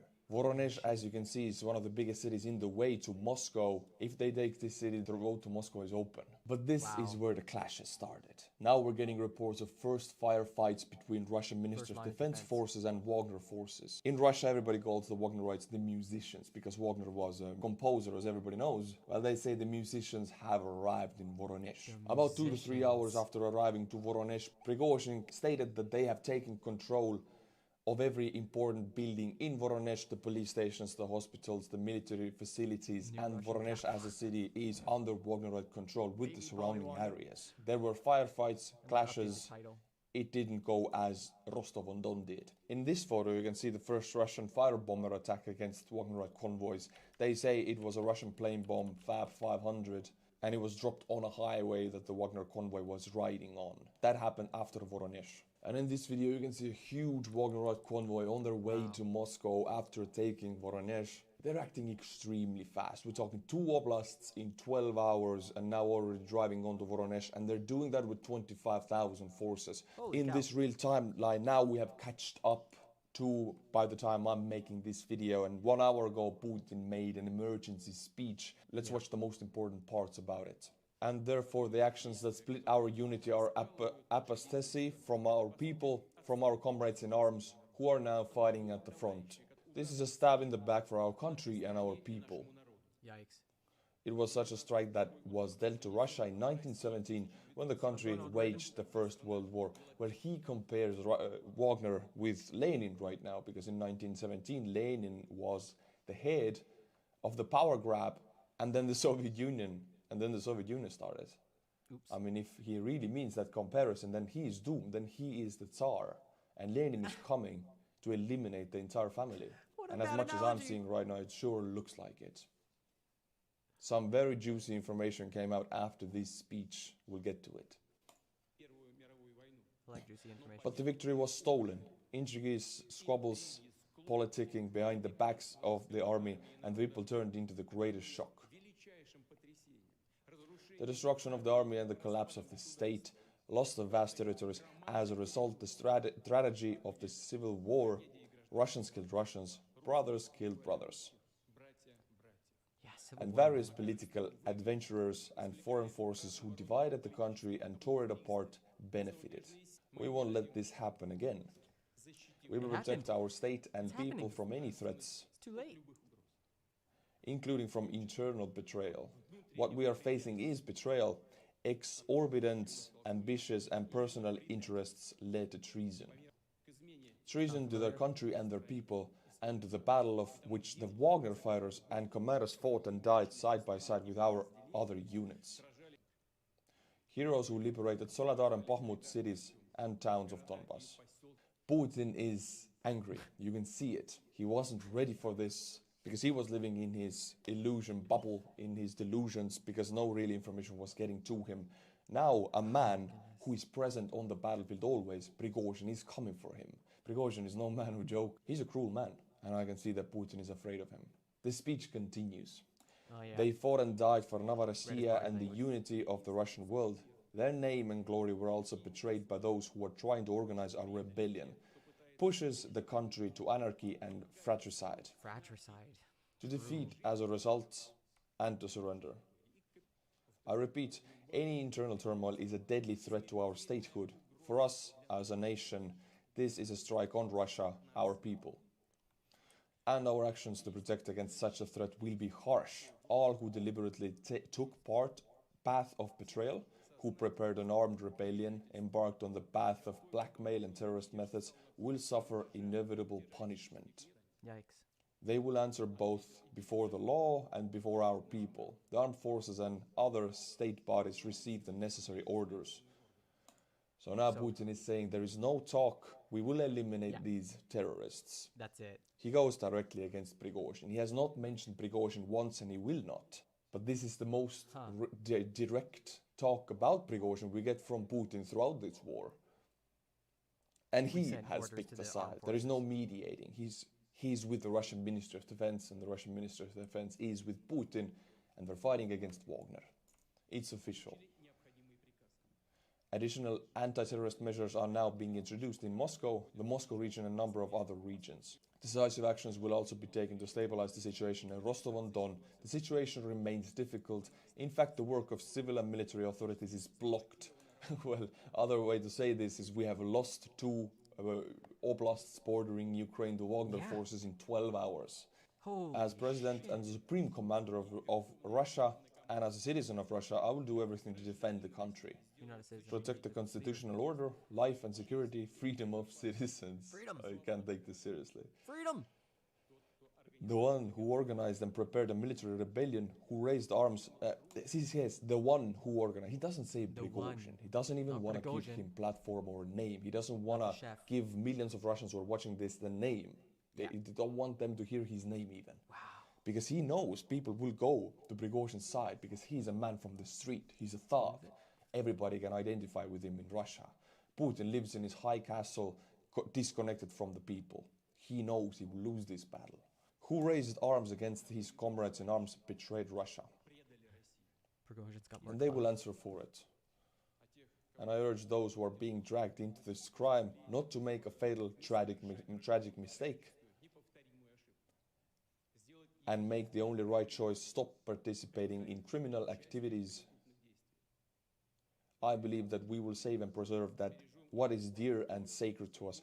And together with our motherland, we will overcome any trials. Let's get even stronger. 1 hour ago, Putin made this speech, and Prigozhin was watching this speech because before he didn't know what side Putin would be on. Putin never addressed directly this issue, but now Prigozhin released this information. The trigger of civil war has pulled Pipa. Putin, he used the Pipa. Instead of sending 1 or 2 degenerates into retirement, him and Shoigu and Gerasimov, he gave the order to neutralize the most combat-ready unit in Russia. The life of 1 or 2 traitors was placed above 25,000 heroes. Who is evil in this conflict is already obvious. The victory will be for a private military company, Wagner. Prigozhin has officially stated he will go against Putin. Before he was only going against the Ministry of Defense, Shoigu and Gerasimov. It is getting more and more official. In this time frame now, it has started the loyalty pledging. Everybody in Russia now has to choose a side. 2 decades of apolitical mindset in Russia are over. You choose Putin and the Ministry of Defense, or you choose Wagner. You cannot be apolitical because Putin compared him with Lenin, and Lenin said, if you're not with us, you're against us. There is no in-between in Russia anymore. And big military bloggers have started to pledge their loyalties. Kots, Badubny, Begov, all of those big military bloggers made clear statements that they will stay loyal to Putin and the Putin regime. And there are other big military bloggers who are loyal to Wagner. And there are reports of Russian units going over to Wagner. Possibly, we're looking at a bloody conflict to come. And then there are the prisoners who got weapons. This is the Storm Z unit. Let's see what they pledge. Yevgeny Viktorovich, what's up from the front line? Greetings to you from all of the lads. We fully support you. Make some noise at any time and we'll come to screw up these rear rats in their cabinets. It's been a long time these bastards should have been kicked out. Very diverse. Xenia, we're with you till the end. Just let us know when we'll come. All Storm C is behind you. Crushing these maggots is long overdue. Storm Z has numbers. There are still up to 10,000 prisoners active taking part in this war. There are people who have been convicted. They have the criminal mindset. They're not afraid to shoot, kill. They have less filters. Having them on Wagner's side is a big problem for Putin.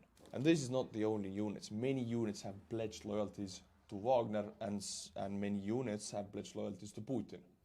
Like, it is not a military convoy from the battlefield is going to run over government troops. Not clear at all right now where the tables will turn. I will keep you updated on this Russian civil war and the Russo-Ukrainian war. Tomorrow you will get another update. And as I said, by the time this video will be uploaded, it is outdated because things are happening so fast. The Ukrainian counter of... Hey, we'll check back in on Al Jazeera, see how they're doing. It happens with inside Moscow or Russia. No control whatsoever. I think they see that there are real dangers here, but also Western diplomats will tell you potentially there are real opportunities. And I think that concerns the war in Ukraine. Clearly, Wagner have been enmeshed in the Russian fight in Ukraine right the way back since 2014 when Russia took Crimea. And so the fact that Wagner that are left behind, the Ukrainians, I'm sure, getting help, I think, from Western allies, will be getting all the intelligence they can about where the gaps are, because, of course, Ukraine's just started its counteroffensive. So the timing is pretty good for Ukraine to now try and be feeling very concerned about the situation, may decide to lash out. Remember, Ukraine says Russia was responsible for the collapse of the dam. I think we need to look at other places, for example, the Zaporizhia nuclear power plant. And the real danger, I think, the real worry of many diplomats is that if they feel really cornered, Russian troops there may get permission from their command to use a tactical nuclear weapon. So they see certainly opportunities for the Ukrainian military, but some potential downsides as well. Yeah. Well, what have diplomats that you've been speaking to, what have they been telling you about Vladimir Putin's chances of surviving this? Well, on paper, if you just look at the forces we've got here, they look very, very good, don't they? Because Prigozhin says he's taking 25,000 men on their way to Moscow. And Prigozhin tends to, in his past statements, tends to exaggerate. Well, 25,000 men compared with the total forces Vladimir Putin has, the fifth largest military force in the world, 1.15 million troops and at least 2 million reserve personnel. It looks like no battle whatsoever. Yeah, but then look what's happened in the last few hours. Prigozhin's men went to Rostov-on-Don. That's the operational headquarters of the war in Ukraine, a military headquarters, but also a city of 1 million people. And they all just surrendered to him. He continues up that motorway, getting closer and closer to Moscow, and no one appears to be stopping him. Now, I think one factor here is the air power. Prigozhin and Wagner only have a handful of jets and some helicopters. The Russians have all of the power of the Russian Air Force. So potentially, if they wanted to stop Prigozhin and Wagner going up that motorway, they could carpet bomb the convoy. The question there, though, is has that been ordered, and are the Air Force going to respond? And that's the wider question, I think. What loyalty does Putin have, and who is actually supported of Prigozhin? We've certainly seen some figures, the Chechen leader and others, come out supporting Putin. But again, as the tide turns, if it does, then potentially Prigozhin might get more support as he gets closer to Moscow. We certainly know that among the oligarchs, among the elites, and among normal people on the ground, the war in Ukraine is not particularly popular. The economy is tough. There are comparisons that I think you can make all the way back to 1917, the year when we had two Russian revolutions.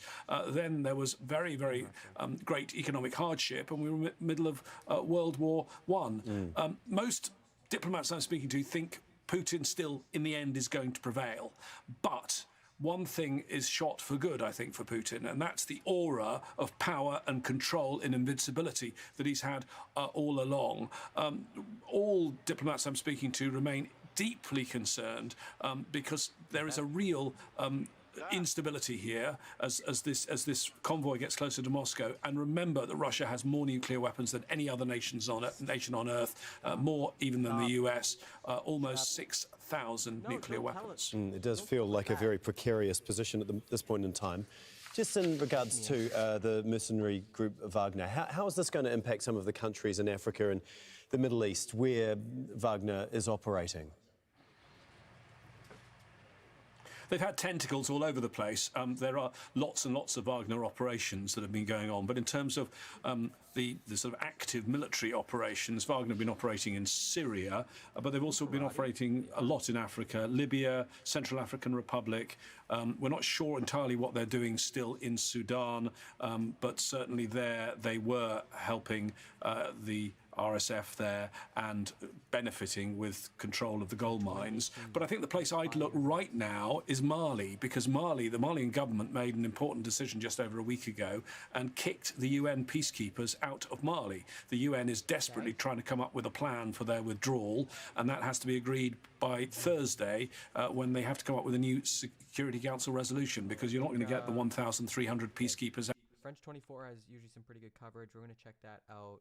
They put out a segment recently. Just give me a sec.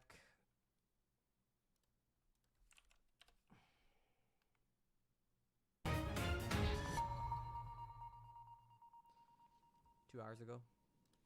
Welcome to this special report here on France 24. It's a stunning turn of events as Vladimir Putin accuses the head of the Wagner military group, Yevgeny Prigozhin, of an armed mutiny. In a televised address, the Russian president said that decisive action would be taken to stabilize the situation in Rostov-on-Don, a southern city in Russia, where Prigozhin claimed that his forces had taken control of all military installations. Putin also said that anyone who had taken up arms against the Russian military would be punished.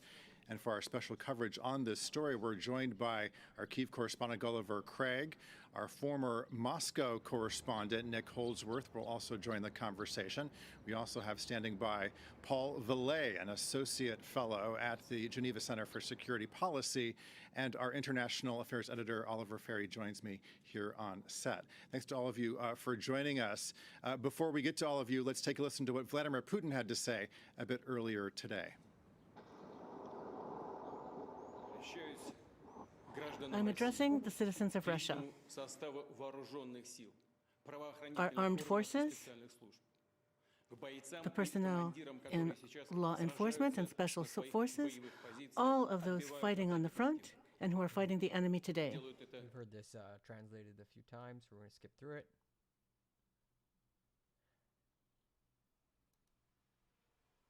He's certainly speaking about a mutiny, an armed mutiny. We don't really know how much of a conflict that particularly is, but certainly Wagner has taken aim at the the Russian military, and perhaps at the Russian head of state as well, even though that there was no particular mention of Vladimir Putin by Yevgeny Prigozhin in his various messages posted yesterday and earlier today.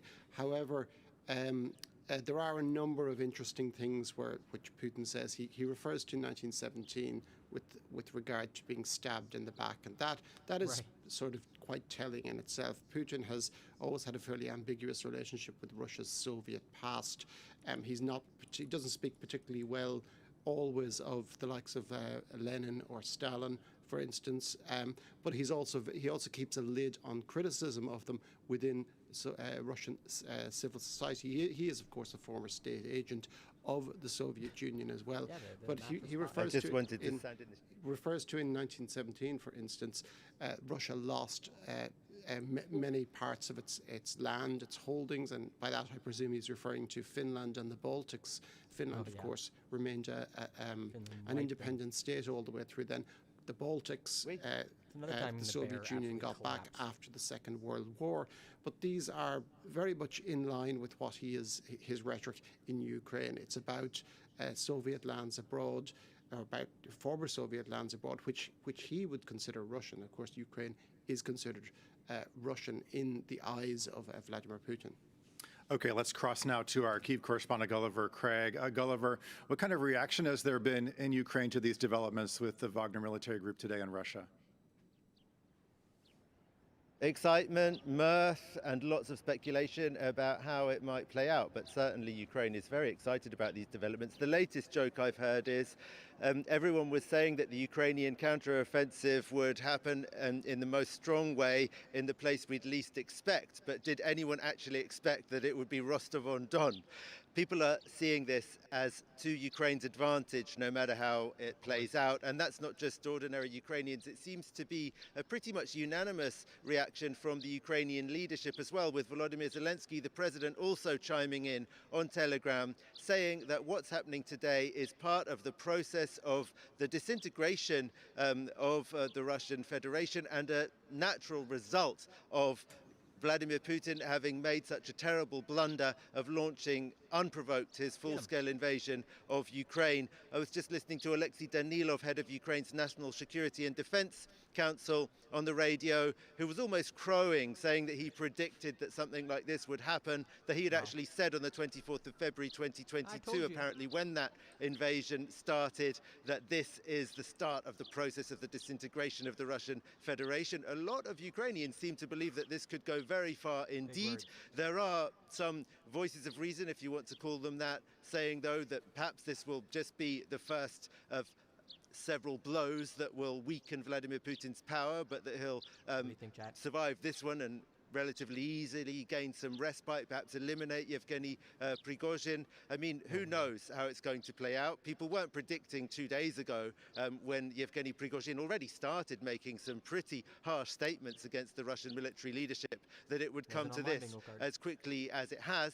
But people now are certainly watching with eyes wide open and some astonishment and not a little excitement. Remember, of course, the counteroffensive in Ukraine is still going on. Russians shooting at each other, as seems to be the case at least near Bakhmut, with some members of Wagner shooting at some members of the regular Russian armed forces, can only be to the advantage of the Ukrainian military, who are trying to push forward in that area. Okay, our Kyiv correspondent Gulliver Craig, thanks so much. I want to bring into the conversation our former Moscow correspondent, Nick Holdsworth. Nick, help us understand what could be going through the mind of Yevgeny Prigozhin here. I spoke to an analyst earlier who said that Prigozhin has his own political ambitions. How do you read what's going on with him? I think what's happened here is that Prigozhin has become increasingly angry with the Russian military senior command, in particular with the Minister of Defense, Shoigu, and the head of the General Staff, Gerasimov. He clearly was very angered by what he claims was a missile attack on a Wagner base on Friday that he says that the Russian military carried out. And he's trying to effectively wrest control of the Russian military from the MOD. Yikes. And then he says, return to the front to pursue the war against Ukraine. Whether he has further political ambitions, I don't know. I do severely doubt whether that many people would rally behind him if he tried to topple Putin. At the same time, what we're seeing on Russian social media today are images from Rostov and other cities of people welcoming the Wagner troops, helping them out. And we're also seeing some unconfirmed images of missile strikes on a column of Wagner troops headed towards Moscow, apparently. What does it tell you, Nick, that Prigozhin has not called out Vladimir Putin by name? Everyone's making He's still being fairly cautious, although he has been absolutely critical and says that it's been waged on That's not me. and a bunch of bastards. Okay, Nick, let's cross now to Paul Vellet, an associate fellow at the Geneva Center for Security Policy. Thanks so much for being with us here on France 24. I just want to first get your reaction to this, astonishing turn of events with Vladimir Putin saying that Russia is in the midst of an armed mutiny.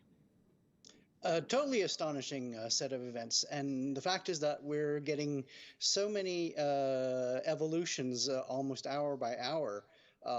Even since the speech that we watched earlier, that obviously, well, first of all, situation is extremely confused, and that obviously calls for us as well to comment with a great degree of caution on what exactly is happening and what might be the outcome. All eyes on Moscow. I want to bring in again Oliver Ferry here. Oliver, Wagner had an active role on the battlefield. What effect do you think this might have now that it's absent, now that it's involved in this face-off with the Russian military? Well, it's the immediate effect with regard to Ukraine will be quite stark in the sense that Wagner now controls one, possibly two cities, which are key points in the supply lines for the Russian military into eastern Ukraine, they being Rostov-on-Don and also Voronezh, which it supposedly has occupied. The local governor announced earlier this morning that a fuel depot there had caught fire. So those are two particular areas that potentially could choke Russian troops' regular supply lines into eastern Ukraine. The very fact that they may not be present themselves around in such numbers as they were before in eastern Ukraine will also diminish Russia's ability to fight. You could also say that for many long stretches, Wagner were the most effective Russian troops on the ground, at least. They may not be present in the same numbers as before, but of course, Wagner itself, we don't know actually what they intend ultimately to do. They're unlikely to take Moscow on their own. They don't really have sufficient manpower. They're also quite exposed to potential aerial attack if they do march on Moscow. Now, they have supposedly taken down a number of Russian fighter jets and helicopters already today. Those are not confirmed just yet, but they really will be depending upon probably mass defection from the Russian forces. Certainly, they managed to take Rostov-on-Don probably without firing a shot. It is suggested on some Russian telegram channels that they chose late on Friday night because Russian troops were effectively overindulging in refreshments on a Friday night. So basically, an awful lot of the Russian troops were too drunk and dazed really to react quickly enough. And so the Russian military, where Wagner has been so far since the revolt last night, have been fairly passive. Some people have actually gone over to them, according to reports, while others have just more or less stood aside. Whether that's going to be the case as they advance towards Moscow or try to advance towards Moscow is another thing. Random citizens getting on the thing. There's this idea called Foucault's boomerang, and it's the idea that like an empire that is trying to colonize another country, the military forces that develop in those war areas and those battlefields will eventually come to be like used on the city center, on the people itself, on the society itself. And like the other example to this would be like how America had that program that basically allowed a lot of police departments to like inherit or buy a lot of military equipment for like super cheap or whatever. And so that's what I see here, which is kind of interesting. Like this elite special, I don't know, this elite like mercenary force is basically got backstabbed by the Russian state and is now like, you know, doing the Foucault's boomerang thing and coming back to the city center and being like, yo, what up? Stop us, try. Paul Valet, I'm interested to know what you made of Vladimir Putin's comments and how he's positioning himself in this showdown with Yevgeny Prigozhin and the Wagner group. Oliver Ferry was mentioning and pointing out that Putin was making reference to 1917 and World War I. Yes, the historian in me is, of course, really struck by this sudden appearance of the First World War and the revolution of 1917 in Putin's messaging, especially because he is really over-engaged in rhetoric that concerns rather the Great Patriotic War, and so the Second World War in Russian terms.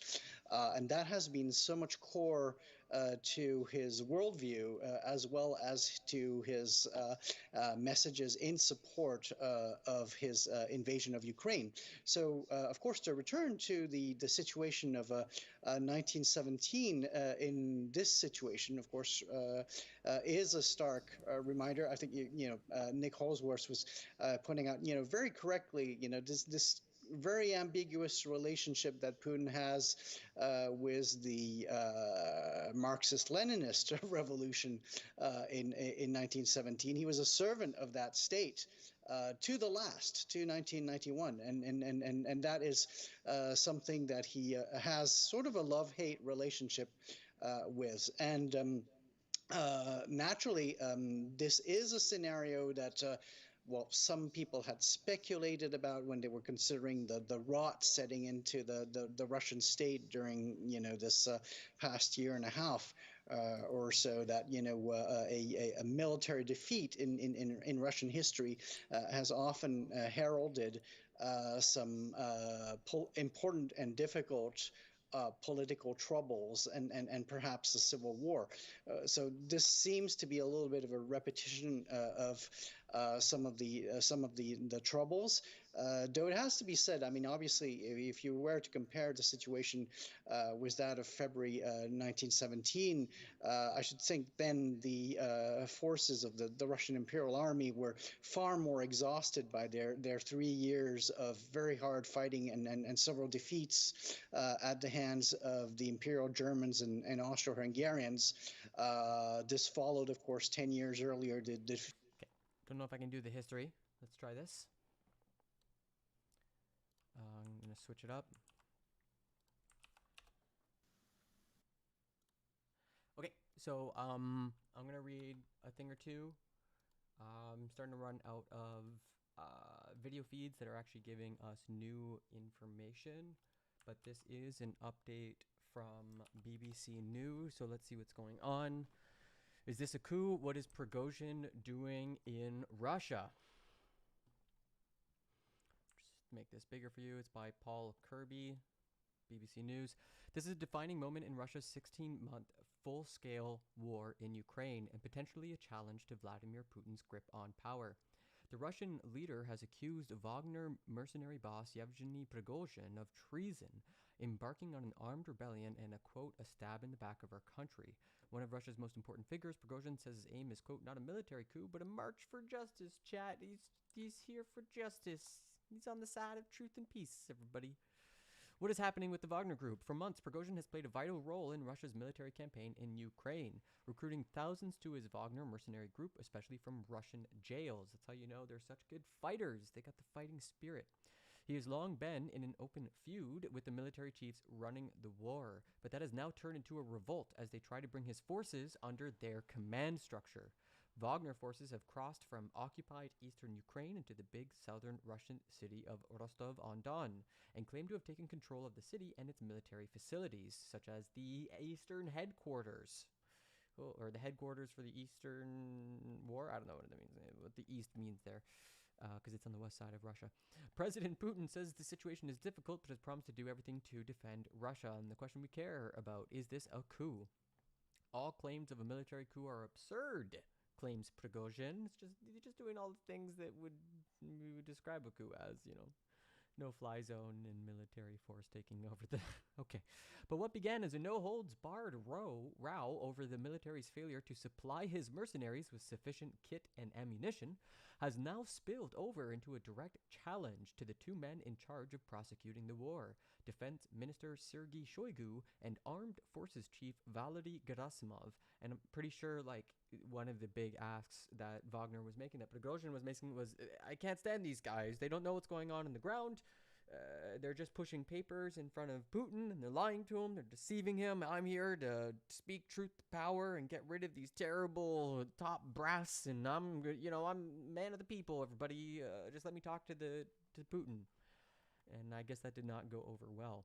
So far, this is not a coup, as there has been no stated bid to seize power from the government. Prigozhin's private military company, or PMC, does not represent the military either, although he does claim to have widespread support in the armed forces. But it is an attempt to topple Russia's top brass, and therefore a challenge to the president's authority.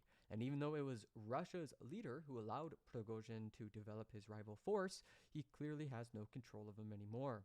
The Kremlin is taking this extremely seriously. The whole Moscow region has been put on an alert under a strict counter-terrorist operation regime. It's a regime within a regime. And major events have been cancelled. And this is a pic of Yevgeny Prigozhin. He's in the middle with some mercenaries who look very, very mercenary. Similar measures are in place in the Voronezh region near Ukraine's northeastern border. Quote, there are 25,000 of us, Prigozhin claimed. Everyone who wants, join us.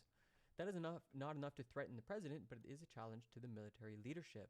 Moving his forces across the border into Rostov, he claimed control of the military HQ from where the war is being run, and videos showed his men in the center of the city apparently encountering no resistance. He denies betraying Russia, and in an outspoken criticism of the president, says he is deeply wrong. But you don't really know what he wants. Okay, so I thought that was a good article to catch us up. There's some live updates here. Just give me a sec. It's trapped in the wrong browser. This is from NBC News. Russia live updates. Putin vows to crush a Wagner mercenary chief's armed revolt. The defense ministry issues a direct appeal to Wagner fighters, urging them to abandon a revolt that appears to have moved past the key southern city of Rostov-on-Don. It's moved past it. So it sounds... Are they past Voronezh already? What? Holy cow, this is moving fast. Yikes. What to know about the situation? We just kind of covered that. Here we got firefighters from 7 minutes ago working on extinguishing a fire at a fuel depot after reports of an explosion in Voronezh, which, like, we were just talking about might be happening. That might be the city that they'll go to next, and they're like already there, already like messing stuff up. That's kind of crazy. It's kind of moving a bit faster than I thought it would. Moscow's mayor asks residents to refrain from travel, declares Monday non-working day. Moscow's mayor, Sergei Sobyanin, said in the message posted to Telegram that a counter-terrorist operation is underway in the city and that city services are on high alert, according to a translation. He called for residents to refrain from traveling around the city as much as possible and said traffic could be blocked in certain areas. He added that he has declared Monday a non-working day, except for military. Biden speaking with leaders from France, Germany, and UK. The Ukrainian Defense Ministry suggests now would be a good time for Russian soldiers to go home. Your home needs you. It's a bit of a rude thing to say. Ukraine, the Ministry of Defense of Ukraine is wondering why Russian soldiers are still sitting in muddy trenches rather than running to the aid of their comrades on both sides of the conflict. That would be far safer than confronting the Ukrainian army, says the Defense of Ukraine account on twitter.com. Okay. Just normal modern warfare things. Harris, Blinken, and several other officials have been briefed on Russia. Vice President Kamala Harris attended Biden's briefing by the administration's national security team on the latest developments in Russia this morning, the White House said. National Security Advisor Jake Sullivan, Secretary of State Anthony Blinken, Secretary of Defense Lloyd Austin, Joint Chiefs of Staff Chairman Mark Milley, Director of National Intelligence Avril Haines, Director of the CIA Bill Burns, oh, we all love ourselves Bill Burns, and UN Ambassador Linda Thomas-Greenfield also participated in the briefing. So America's paying attention. It's always a good sign. Ukrainian commander says his forces have liberated territory held since 2014. Ukrainian forces have liberated territory near the territories. Okay, quite the sentence there. Near the city of Krasnoyarivka. Krasnoyarivka. I can't pronounce that. In the eastern Donetsk region that has been held by pro-Russia separatists since 2014, a Ukrainian commander said Saturday. Alexander Tarnavsky made the announcement on his Telegram channel, adding the movement of our forces continues, but NBC could not independently verify his claim. So yeah, this is really all eyes on Russia right now. This has been kind of a long stream for me, especially how crazy it started. Stream crashed twice today. The stream crashed.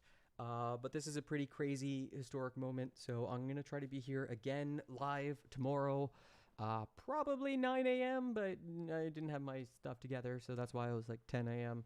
But hey, if you enjoy the content, me diving and putting together, curating good live stuff, giving commentary, give me a like, give me a subscribe, follow if you're on Twitch. I'll be back more on the regular, but kind of absent because I'm doing my master's and running a poetry community, doing a tour in the city. It's gonna be fun and crazy and different, and figuring out workshops and all sorts of crazy stuff, new poems, new songs. yeah, I'll be here tomorrow morning. I hope you're all doing lovely. I hope you have a wonderful rest of your day. It is Saint Jean Baptiste here in Quebec, so we're all celebrating that guy.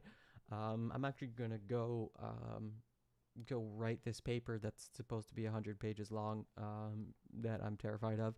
It's gonna be great. It's a nice rainy day. It's gonna be lovely. So, thanks so much for dropping by, checking out the content. We'll be here tomorrow to see if whether Moscow has fallen to the musicians or not. All right, everybody. Bye. I'll see you later. Au revoir. À la prochaine. Have a good one. Bye.